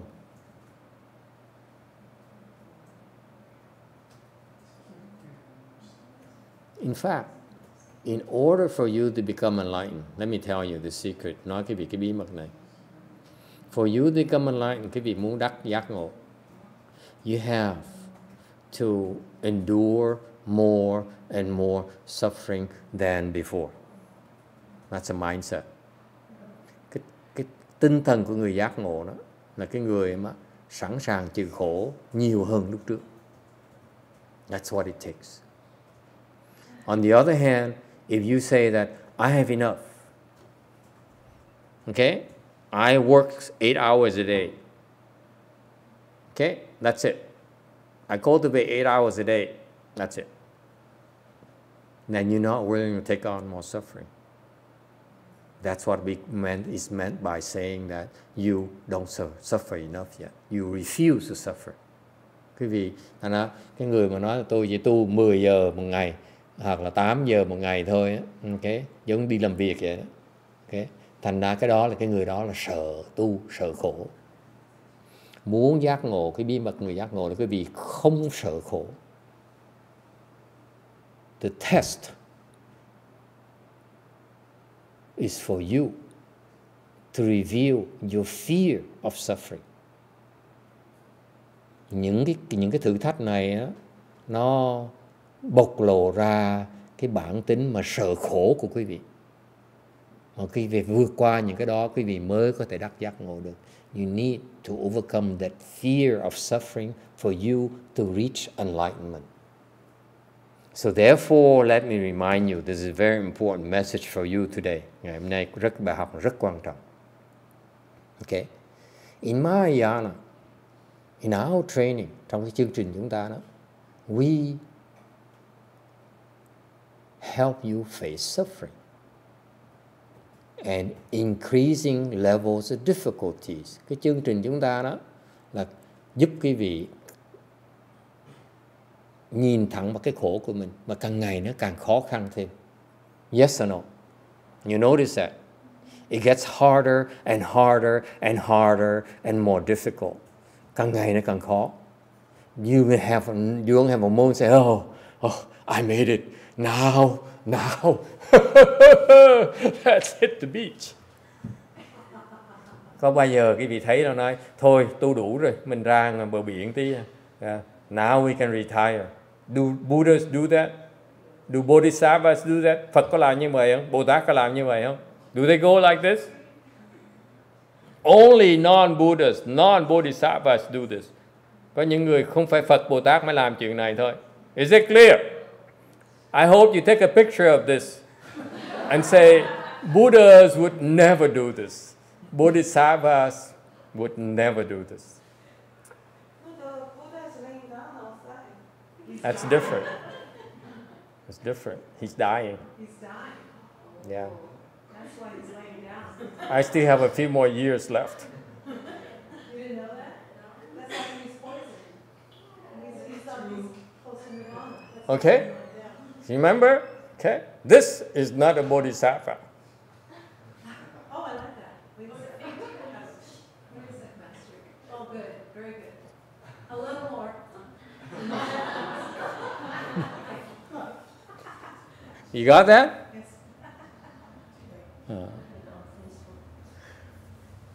This is why I love my masters.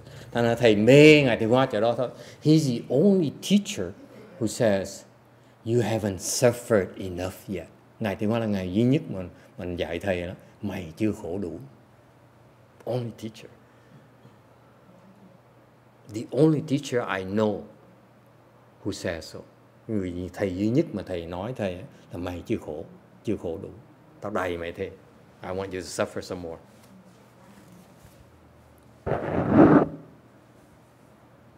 Cool? So I assure you, you need to suffer enough for you to make it. Because as soon you realize, anh phải nói cái vị nghe, cái bí mật là cái vị phải khổ, mà tới một trình độ nó khổ rồi, nó sẽ được thử thêm. And you reach a level, you meet the next higher level of difficulty. Tới trình độ sau là cái khổ thêm, khó thêm tí đó. This is increasing level of difficulties and suffering. Cái tiến bộ này là cái thử thách nó càng ngày nó càng khó, nó càng khổ thêm. It's much more difficult, the next level is much more difficult, and the test requires more suffering from your part for you to pass. Thành cái trình độ sau đó, cái thử thách nó khó hơn nữa. Và cái gì muốn qua cái thử thách đó, quý vị phải khổ hơn một tí mới qua nổi. So far so good? Okay? My master's Dharma is the only Dharma, let me remind you, that is like that. That Ngài Pháp Ngài Thiện Hoa là Ngài cái Pháp duy nhất mà thầy gặp. Okay? Trong thế gian này mà nó như vậy.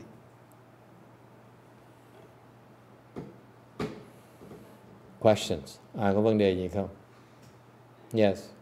Master, if I'm suffering for my affliction, is it my punishment or is it a road to enlightenment?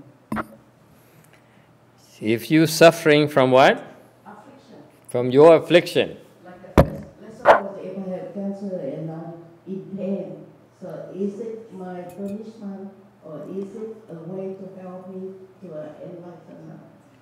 If I'm suffering from my pain from cancer, is that my retribution? Or is it my way out? Okay. Câu hỏi là nếu như mà con bị ung thư mà cái đau đớn, đau khổ này đó, từ cái bệnh đó là cái đó là cái nghiệp báo hay là cái con đường để giải thoát?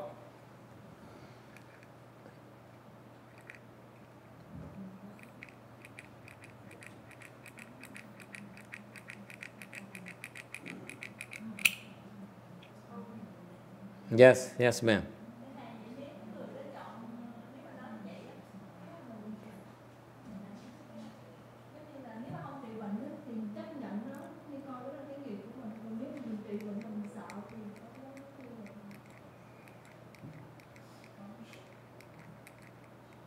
Số nói cho hết đi.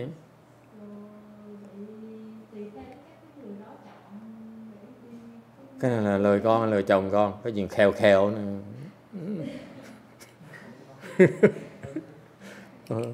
Yeah.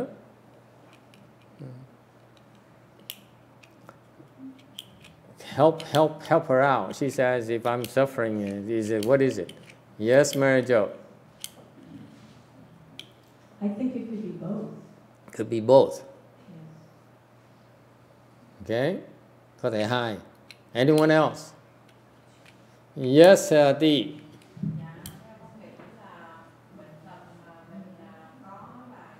Phương tiện để cho mình tu tập thì nếu mình tu tập thì nó sẽ giúp cho mình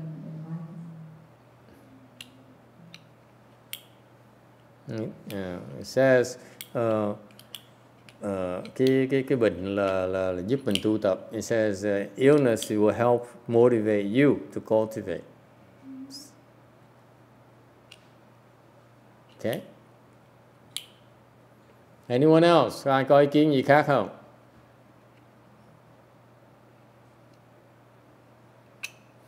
The answer is I don't know. I don't care. Thầy không biết, mà thầy cũng không màng biết nữa, không muốn biết nữa. Sometimes some people, some problems are too difficult, too complicated, you know. Can I just keep it between what do I need to be enlightened? I don't need to understand everything. Mình biết hết làm cái gì. The only thing I want to know is what it takes to become enlightened. My life is very simple. Cuộc đời thầy nó giản dị vậy sao đó. I don't need to understand this is really my retribution or is this really cultivation? Okay, I'm not like that. I'm not built like that. Cái cá nhân thầy nó maybe it's old age or something. Nhiều khi mình già, something thầy không biết được. Okay, as I get older, I simplify my life. Càng ngày càng lớn tuổi rồi á, because I know Alzheimer is not that far away. Thầy biết những cái bệnh mà lẫn đẳng trí nó sắp nó không còn bao xa nữa đâu. Okay, so therefore, thành ra you want to unburden your unload yourself. Thành cái óc mình nó phải xả ra bớt ra cho nó trống đi. Okay, I don't try to understand everything. Có biết cần thiết. My life is this. Do I need to know, is this helpful for me to become enlightened? Cuộc đời thì nó giản dị. Cái này cần biết để nó có lời cho cái con đường tu hành mình là không? Đắc giác ngộ là không? Nếu không cần biết thì mình không biết làm gì. If it's not helpful, I don't care. Thầy không cần biết. Okay? So that's why these types of questions, I don't try to answer them. Còn đối với thầy đó, thầy không dám trả lời những cái câu hỏi như vậy. Because it lacks purpose. It's only about knowledge. Cái này những câu hỏi này là hỏi về cái tri kiến, nhưng mà hỏi về cái không có cái mục tiêu. And you engage in these type of questions, just like that guest we had last week. It's all knowledge. It's all BS. Giống như mấy ông sư mà là tuần trước mà tới thăm mình đó là toàn biết nói cái miệng nói tri kiến không à, mà không biết con đường đi làm sao để mà hết cái ngu của mình. You see, it's disappointing to me that you spend these people are professionals. They find ways to cultivate and they fail to see the objective. The objective is to stop your stupidity, to overcome your stupidity. What does it take to overcome your stupidity? Thành đối với thầy, những cái người này thầy thấy thầy chuyện khôi hài dễ sợ lắm. Bỏ cuộc đời ra tu đó, thì để làm cái gì? Mục tiêu tu của mình, Phật Pháp mình rõ ràng là tu để mình diệt cái ngu si của mình. We agree or not? We agree that we cultivate in order to end our stupidity. Mình tu để mình ngưng cái ngu si của mình. Yes? And therefore, you should ask yourself, is that important to you? Then you should ask yourself, does it help me reduce my stupidity or not? I don't need to know. I only need to know what it takes, what I need to do to end my stupidity. I don't want to know. Thầy, đối với thầy cái cuộc đời nó giản dị hơn, là mình biết mục tiêu mình là mình muốn diệt cái bản ngã mình, thì mình cần làm cái gì, mình cần biết cái gì để diệt cái bản ngã mình, chứ biết thêm mà làm gì không có lợi hết đó. I don't need to know. Yeah. And once you get higher, and then you realize that why you don't want to know too much. Sau khi quý vị mà hiểu rồi đó, tới trình độ cao hơn tí rồi quý vị hiểu tại sao thầy cứ nói cái vị không cần hiểu nhiều đâu. Then I teach you why knowledge is so detrimental. Tại sao này quý vị mới hiểu là cái tri kiến nó tai hại dễ sợ lắm. It's extremely detrimental to your path. Knowledge, unnecessary knowledge is extremely unbeneficial, damaging if you will.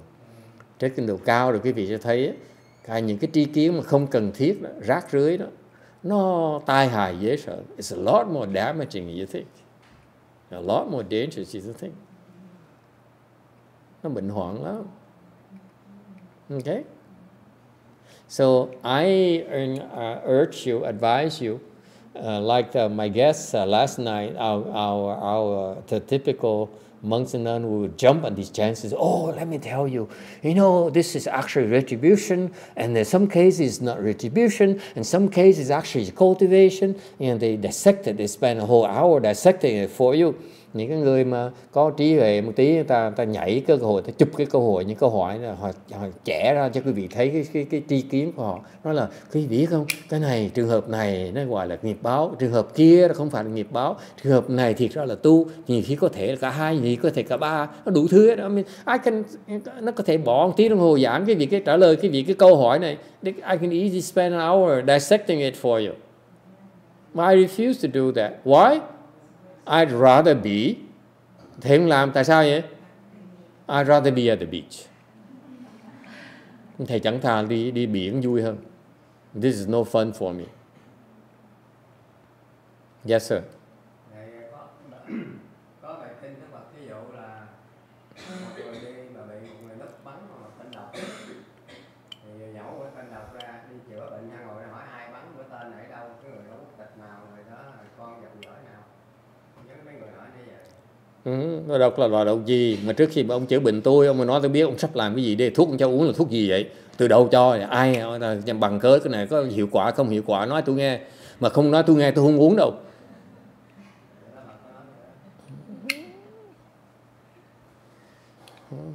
She says like the Buddha gave an analogy.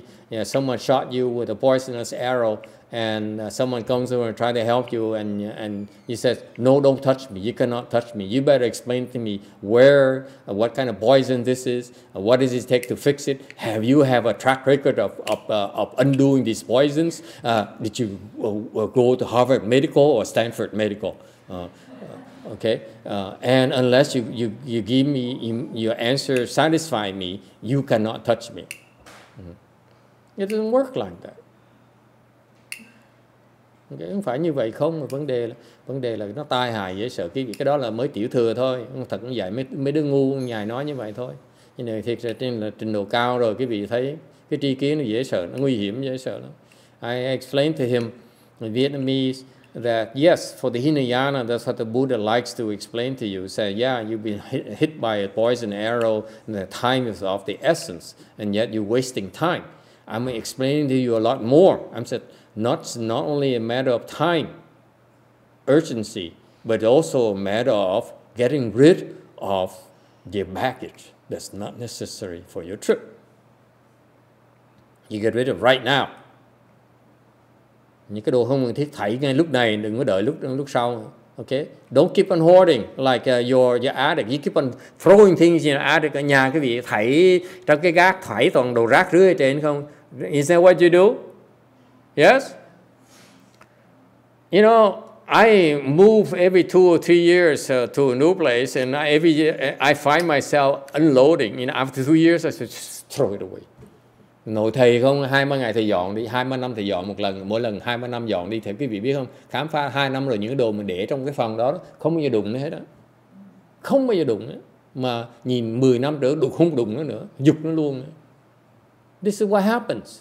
You accrue junk in your house, yes? Nhà mình toàn là rác không à?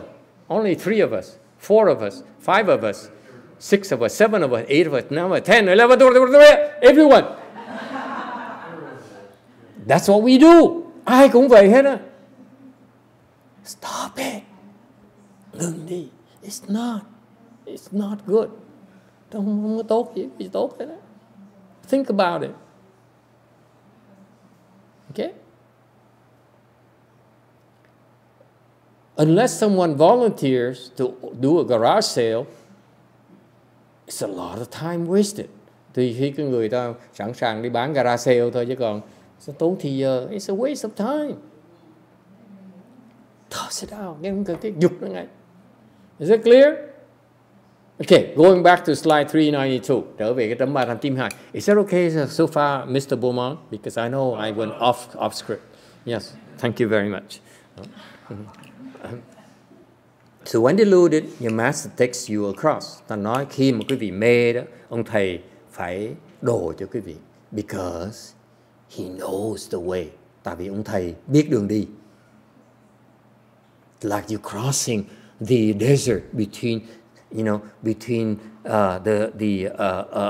Mexico and San Diego. Yeah?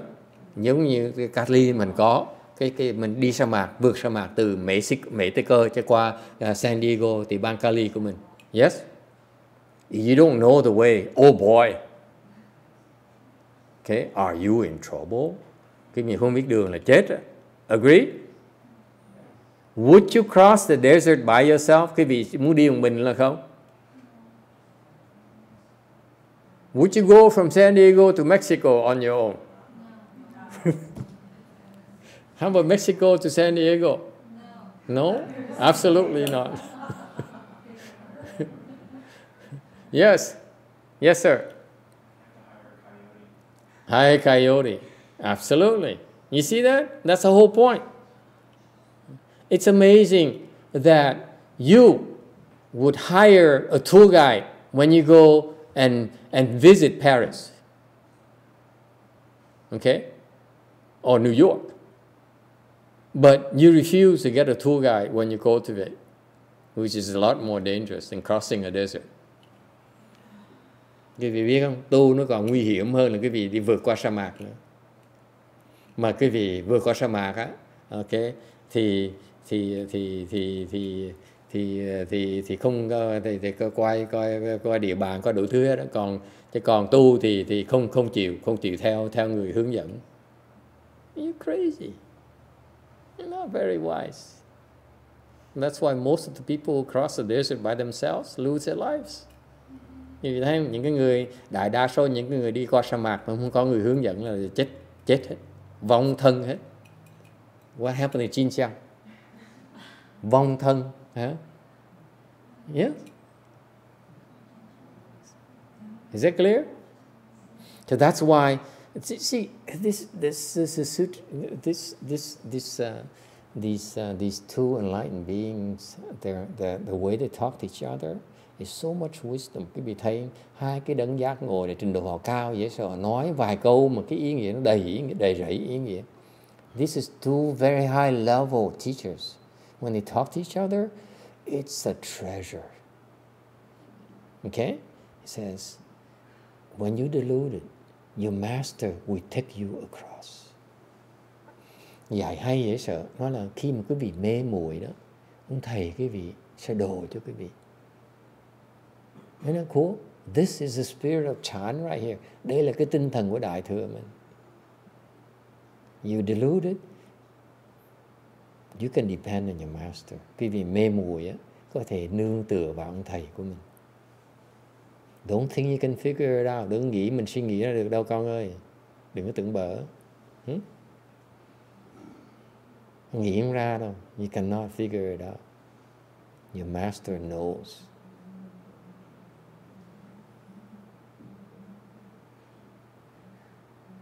Plus it's a lot quicker. Không phải ông thầy biết đường an toàn mà còn lẹ hơn được. Much quicker. You have a guide. Có một cái người mà hướng dẫn thì nó đi lẹ hơn nhiều mà nó an toàn hơn nhiều. Agree? Đồng ý hay không? So far so good? Yes ma'am. Hả? Uh-huh.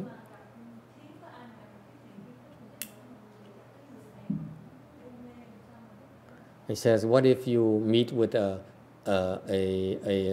recent graduate? How, you know, gặp sư hổ mang thì sao? Thì dáng mà chịu em ơi. I say, khổ cái. Okay? Serves you right. You choose wrong, it's your problem. Chọn sai, ráng mà chịu. Okay? It's a good question. It's a valid question. Câu hỏi nó rất là có lý. Lỡ mà ông thầy sai là sao? Tại mày chọn sai, ráng mà chịu. Okay? You choose wrong, it's your problem. No one forced you to follow that guy. Đâu có ai bắt cái vị chọn đâu. Cái vị tự chọn mà. Okay? Any questions? Ai thắc mắc gì không? But once enlightened, one takes oneself across. Một khi một cái vị ngộ rồi đó, thì tự độ. Okay? Là tự tụ. Okay? Hậu. Sau khi độ ngộ rồi á, thì tự độ. Okay? After you enlighten, you take yourself across. Mình tự độ lấy. Meaning that once you are enlightened, okay, you know the way.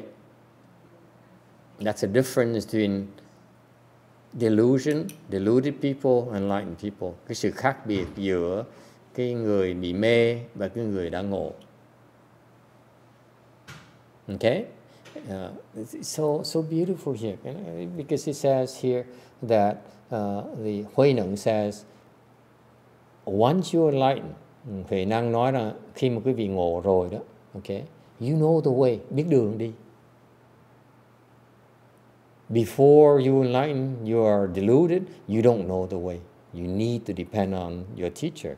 Trước khi mà quý vị ngộ đó, khi còn mê muội đó, quý vị phải cần người thầy. Sau khi ngộ rồi đó, có thể tự kiếm đường được. You can find your own way. It's true. Okay? You can depend on yourself. This is why later in the sutra, after the sixth patriarch certified his students, they said, okay, I thank you, and I'm getting out of here. I don't need you anymore. Sau này quý vị mới thấy trong cái kinh lục tổ này, khi Ngài lục tổ mà đã chứng nhận mấy cái người đệ tử Ngài, họ bỏ họ đi hết. Tại nó bây giờ con tự kiếm đường rồi. Okay? I can find my own path now. I don't need you anymore. Okay? It's safe. All right? Any questions? Although the term taking across is the same in this case, the function is not the same. Mặc dù cái độ đó nó giống là cùng danh từ độ đều ý nghĩa nó cái dùng nó khác. What is meant by here? Nghĩa là sao?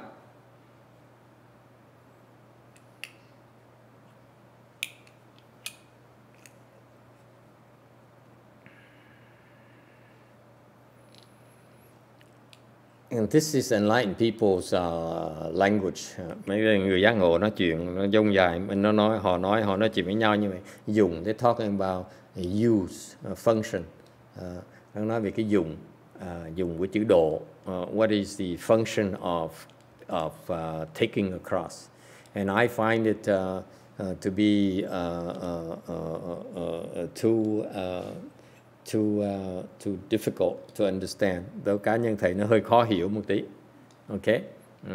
Basically, when you are confused, okay, you need someone to show you the way. Đại khái thầy nói cái gì hồi nãy đó, nói là lúc mà quý vị còn mê muội cần người dẫn đường quý vị. After you are enlightened, you know the way. You can choose your own path. Sau khi quý vị giác ngộ rồi, quý vị chọn đường quý vị đi. There's so many paths after you enlighten that you don't need anyone anymore. Okay? You don't necessarily need to have someone show you the way anymore. Okay? Khi mà quý vị giác ngộ rồi đó, quý vị cái con đường quý vị tự chọn đó là nó giúp quý vị có những cái duyên khác nhau. Okay? You don't need, không cần cái người đi theo đường người kia nữa. So far so good. Okay, you can go into use and so forth, but you know that's way beyond your state. Cái này nói về cái dụng này, là nói về cái dụng cái pháp nó ngoài cái phạm vi của quý vị.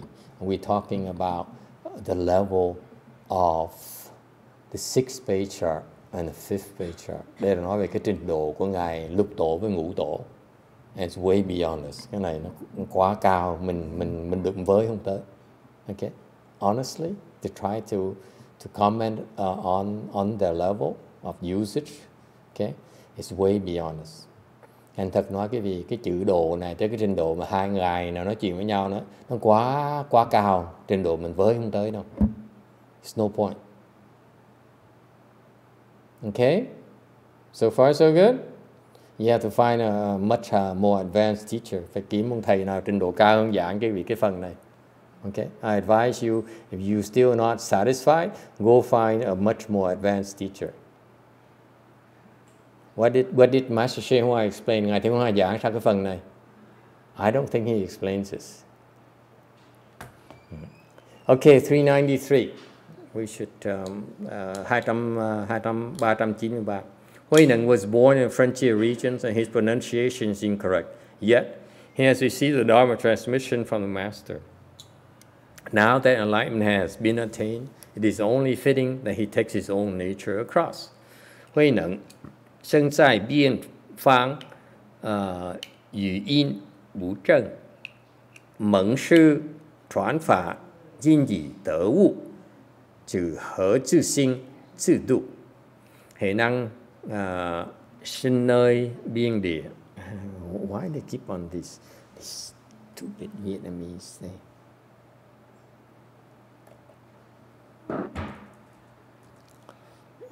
This is such a low life to talk like this. Well, I don't want HuiNeng to talk like this.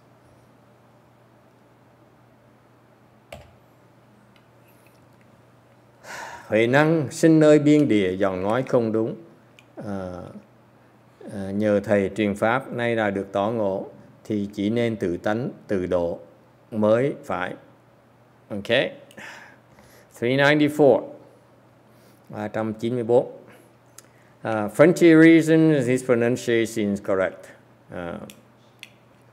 So HuiNeng here is very factual. He says, I was born in the frontier regions, and proven that my pronunciation is not proper. Okay. Thành ngày HuiNeng nói tôi sinh cái nơi biên địa, mà thành cái ngôn ngữ tôi học cũng cái âm thanh nó cũng trật nữa. And that sounds remind you of someone. Có người nhà thấy có ai có tương tự người nào không? Huh? Does it remind you of someone? My master, when I first listened to his Chinese, I was like, what?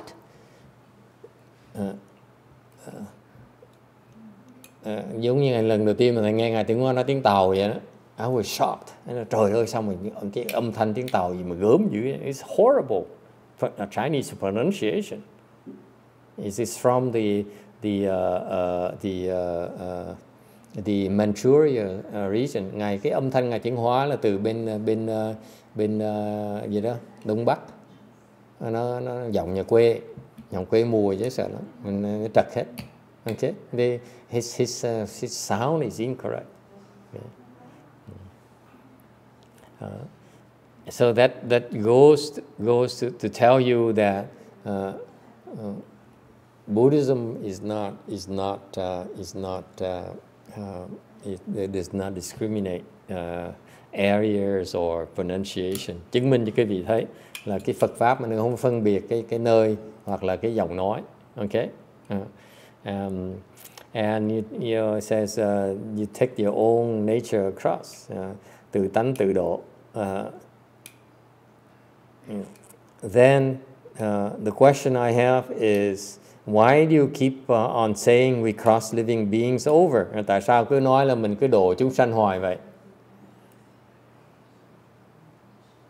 Okay, again here is because we're talking about Huì Néng who is enlightened already. Đây trường hợp cái người nói này là người Huì Néng, ngài Huì Néng đã giác ngộ rồi, ngài nói cái giọng nói như vậy. Còn mình vẫn nói là những người chúng sanh toàn mê muội, toàn ngu si, phải độ họ. Whereas living beings, when we refer to living beings, we're talking about stupid or deluded living beings. Therefore, we need to cross them over. Okay? Được chưa? Nó rõ ràng lắm. 395, 395 text, the Patriarch replied, so it is, so it is. Hereafter, because of you, the Buddha Dharma will be widely practiced. 3 years after your departure, I will leave this world. 主云如是如是，以后佛法犹如大行，汝居3年，无方世事. Tổ sư nói, phải vậy, từ đây về sau Phật Pháp sẽ do ngươi mà được thịnh hành. Ngươi đi rồi, 3 năm ta sẽ tạ thế. 396. So it is, so it is. Như thị. Có muốn nói gì không hả? Cái người sau gì vậy? Như thị. Yes. Rú sư. Thus it is, thus it is. So it is, so it is. Comment. Có ai muốn nói gì không? Như thị. This is fifth patriarch saying. Đây là ngài ngũ tổ nói như thị. Nghĩa là sao? Yes? Is this only when enlightened beings say to another enlightened being? Như là người giác ngộ nói với nhau thôi. Yeah, it would be weird for you to say to your neighbor, rú sư. Nếu mà cái gì mà về mà nói với chồng mình nói là như thị là nó tát tai cái gì đó. Okay? My neighbor don't understand English too well. Yeah, rú sư. Or you go rú sư. Rú sư.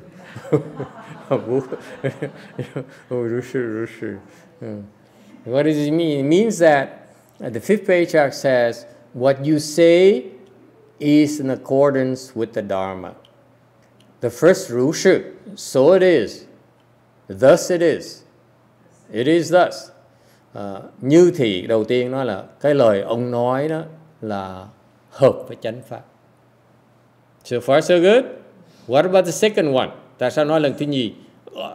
Does he stutter? Cái người này nói cà lâm hay sao vậy? Do our patriarchs kind of stutter? Mấy cái người tổ như cái you often hear rú sư cứ nghe ông tổ gặp nhau có nói như thị. Họ cà lâm hả? Con ơi.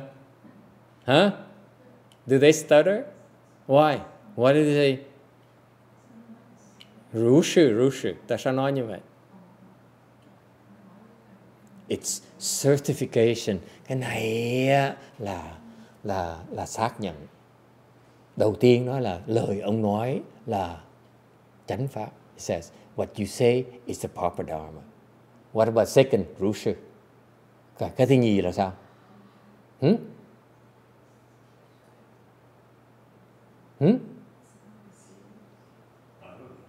You don't know? How disappointing. After 2 hours, you don't know?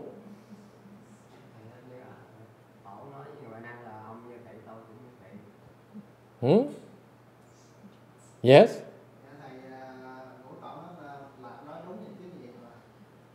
Thì mà làm. He says, what you say is consistent with the proper dharma. Okay. Ngài nói cái ông nói này á, là nó tương ưng với cái chánh pháp. Okay. It's also it is. Và cái thứ nhì là như thị đó là it's also how I see it. Tôi cũng thấy như vậy đó. It says not only it's from consistent with the scriptures, with the Buddhist teaching, but it's also that's how I understand it as well. Meaning you and I have the same level of understanding.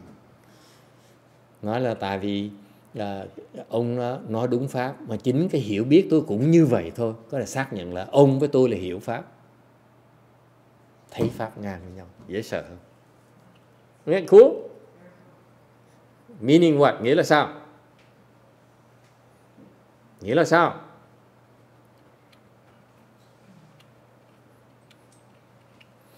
We are at least same level.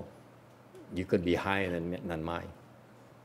Có nghĩa hiện bây giờ ông với tôi là bằng nhau. Trong tương lai có thể chưa biết. Hiện bây giờ ông với tôi là ngang với nhau. I can see that you are not lower than me. Rushu. The Buddha said so. I see so. Therefore, you and I are at least the same level. Nghĩa rồi không? He's certified. He says, you're not bad. At least my level. Good luck, kid. Hay dễ sợ. Nó là ông với tôi là ngang ngửa với nhau. Đi tu tiếp đi. Go. Yes.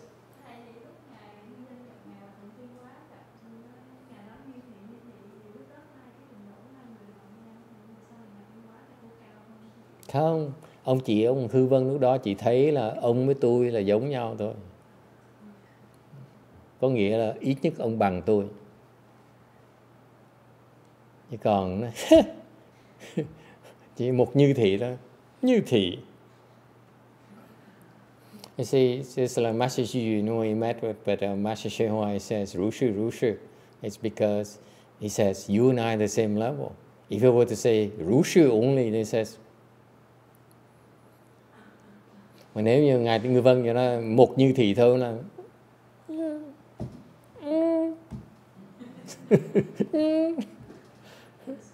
yes? Yeah, cool? Okay. We're learning the language of the patriarchs. Mình đang học cái ngôn ngữ của cái nhà tổ. Okay? Please don't quote me. Cái này là không ai giảng hết. Coi thầy mới nói kiếm chuyện mà nói thôi. I'm just buying time, that's all. Because of you, the Bodhidharma we widely practice. Nói là nhờ ông á, cái duyên tới là nhờ ông á, mà cái Phật Pháp nó thịnh hành. Why is that? Tại sao như vậy?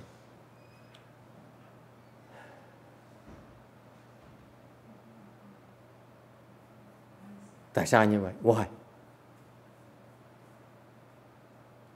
Because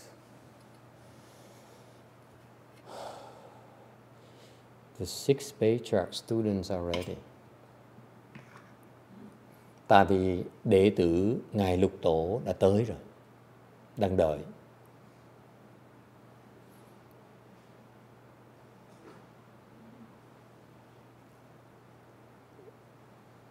People are ready to be taught. They have enough potential to be taught. Có nghĩa là cái đời Ngài Lục Tổ đó, học trò nó đông và nó giỏi hơn là đời Ngài Ngũ Tổ. Meaning that in his 6th patriarch era, there are more competent students than the 5th patriarch. Cái Phật Pháp nó khổ, nó phải cần ông thầy, phải cần học trò. What happens in Mahayana, you have a teacher and you have pupils. Okay? The teachers must know how to train, the pupil must be trainable. Thành ra ông thầy đó phải có biết cách huấn luyện, người học trò đó có thể huấn luyện được. Okay? Thành Ngũ Tổ đó học trò không có. Fifth Patriarch, he didn't have a lot of students.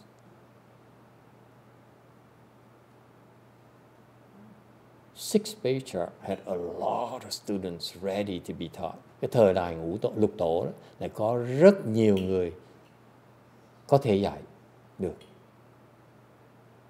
You see, during the fifth patriarch, what does he have? Tôi nghĩ lại cho coi, đời ngài ngũ tổ có ai? Thần tú, sẩn siêu. Gradual enlightenment, thần tú là chỉ là tìm ngộ thôi, không thể nào mà đốn ngộ được. Okay? Gradual enlightenment, that's all. And later on, you see in the sixth patriarch here, you know, sutra, he has this, HuiNeng has so many people that can understand the Dharma of certain enlightenment. Sau này quý vị thấy, sau kinh này quý vị sẽ thấy ngài Huì Năng nó có nhiều đệ tử mà đạt được cái đốn ngộ, hiểu được cái pháp đốn ngộ này. So far so good. And 3 years after the departure, I will leave this world. 3 năm sau khi mà ông đi rồi, ngày hôm nay thì tôi sẽ rời sẽ từ thế. I will leave 3 years later. 3 năm nữa. Okay, tôi sẽ đi. Okay? Because the patriarch, you like it or not, the patriarch has certain work they need to accomplish. That's how you become a patriarch. Cái vị trở thành ông tổ đó, tại cái vị đã có những cái công tác, cái vị phải hoàn tất cái vị mới đi được. The patriarchs, they all have the missions. Những người tổ nào đó đều có cái công tác của họ hết. That's why they call patriarchs. Bởi vì họ mới gọi là tổ.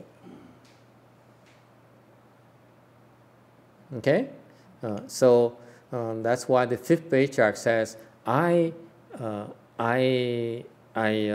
transfer the patriarchy to you.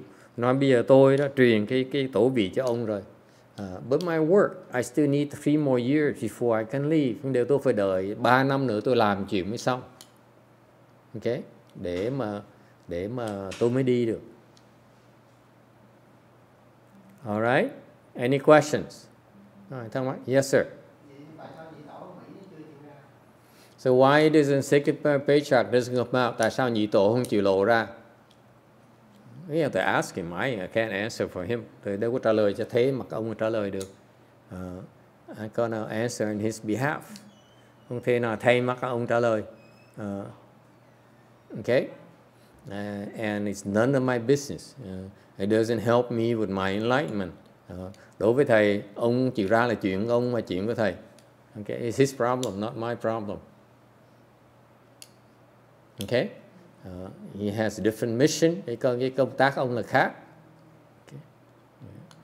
And whatever between happens to him and Master HuiNeng, that's what happened to them. It's none of our business. Cái gì giữa tổ với nhau mình không cần biết. Okay?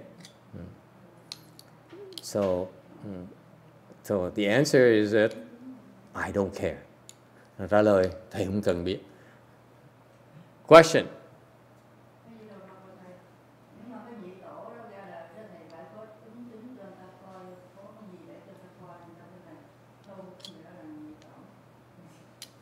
Tại sao?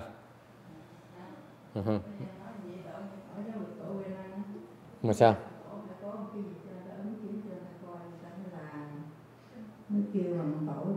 Thực ra cô biết cái thời bên Tàu đó, nhị tổ đâu có làm gì đâu. You have to be fair to the second patriarch. In China, the second Chinese patriarch, he didn't do much. Ông trốn trong núi, trong rừng thôi chứ ông làm gì nhiều. Ông chỉ dạy một vài người thôi, không bao nhiêu người hết đó. Tổ đâu có dạy nhiều đâu. Không ra. Even I would venture to say that he didn't do much at all. This Chinese second Chinese patriarch. Giống là thằng Tú với lục tổ đó, người ta tin thằng Tú 70%, tin tưởng lục tổ có 30%. Thì cái chuyện đời họ như vậy. Rồi tại vì cái tụi ngu, cái tụi dân mà nó theo thần Tú là cái dân là tìm cái căn cơ là tìm ngộ, dạy nó tụi nó cũng không được, nó chạy theo thần Tú là tốt. Thì lục tổ mới đi chỗ xa, mới kiếm những người khác để mới dạy nó. Căn cơ những cái người khác nó cao hơn căn cơ của đệ tử của ngài Ngũ Tổ. Sự thật là vậy. Đệ tử ngài Huệ Năng đó, căn cơ cao hơn đệ tử ngài Ngũ Tổ. What happened is that the fifth patriarch, his disciples are lower level, lower potential than HuiNeng's disciples. And that's why the fifth patriarch can only transfer the gradual enlightenment dharma at his temple, whereas HuiNeng has to go away from there and collect and have new recruits so that he can transmit the sudden enlightenment dharma. Okay? Cái sự khác biệt nhau cho đó, cái căn cơ học trò họ khác nhau. Cũng giống như vậy, như quý vị nghĩ lại chứ coi, nhiều khi nhị tổ đó, như cái đời Tàu đó, cái đời Mỹ như vậy, cái nhóm mà mới theo người Mỹ đó, người nhị tổ người Mỹ này đó, nó căn cơ nó thấp, thành nó đâu cần đâu. Could be you could extrapolate and say maybe this American second patriarch, his followers are low level, so they're fine. Okay, they don't need the sudden enlightenment dharma. Okay, là chuyện của họ, mình nói it's none of our business. I can't care less, frankly. Okay, chuyện không phải chuyện của thầy. Okay. Okay.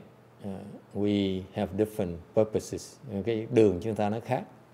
We not serving Master HuiNeng's dharma. Mình không có theo cái pháp ngài, không phục vụ ngài Tướng Hóa nữa. Mình phục vụ cho ai hả con ơi?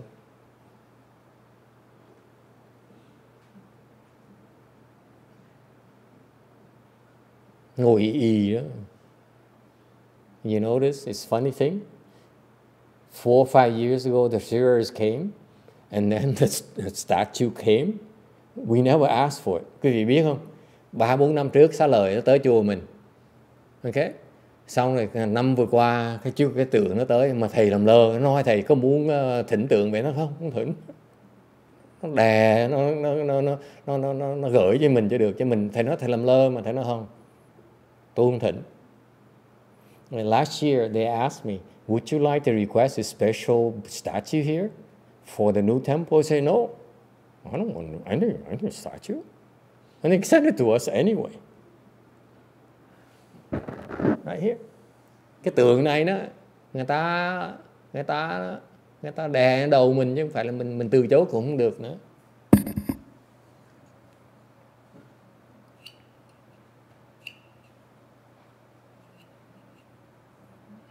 Okay.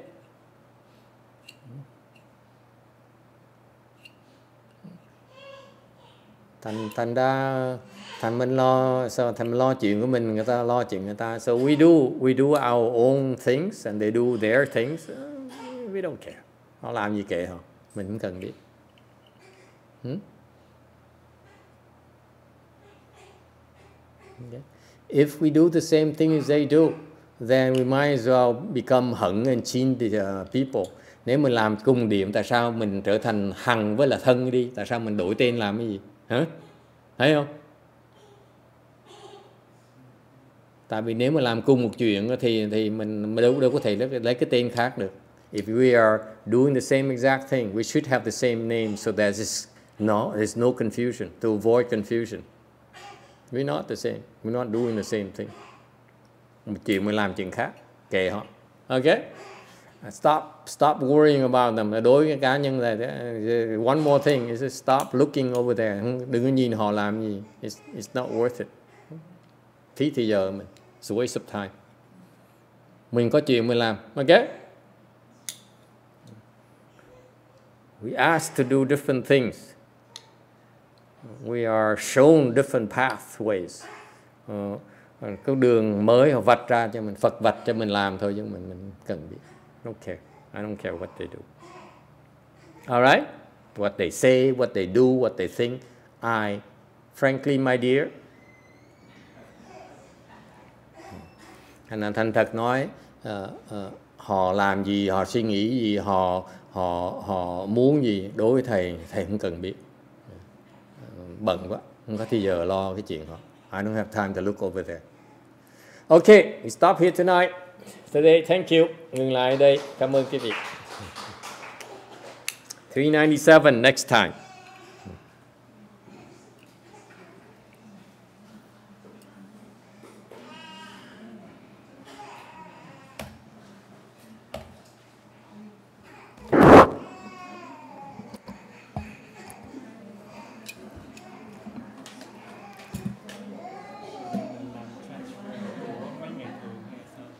Rebirth transference.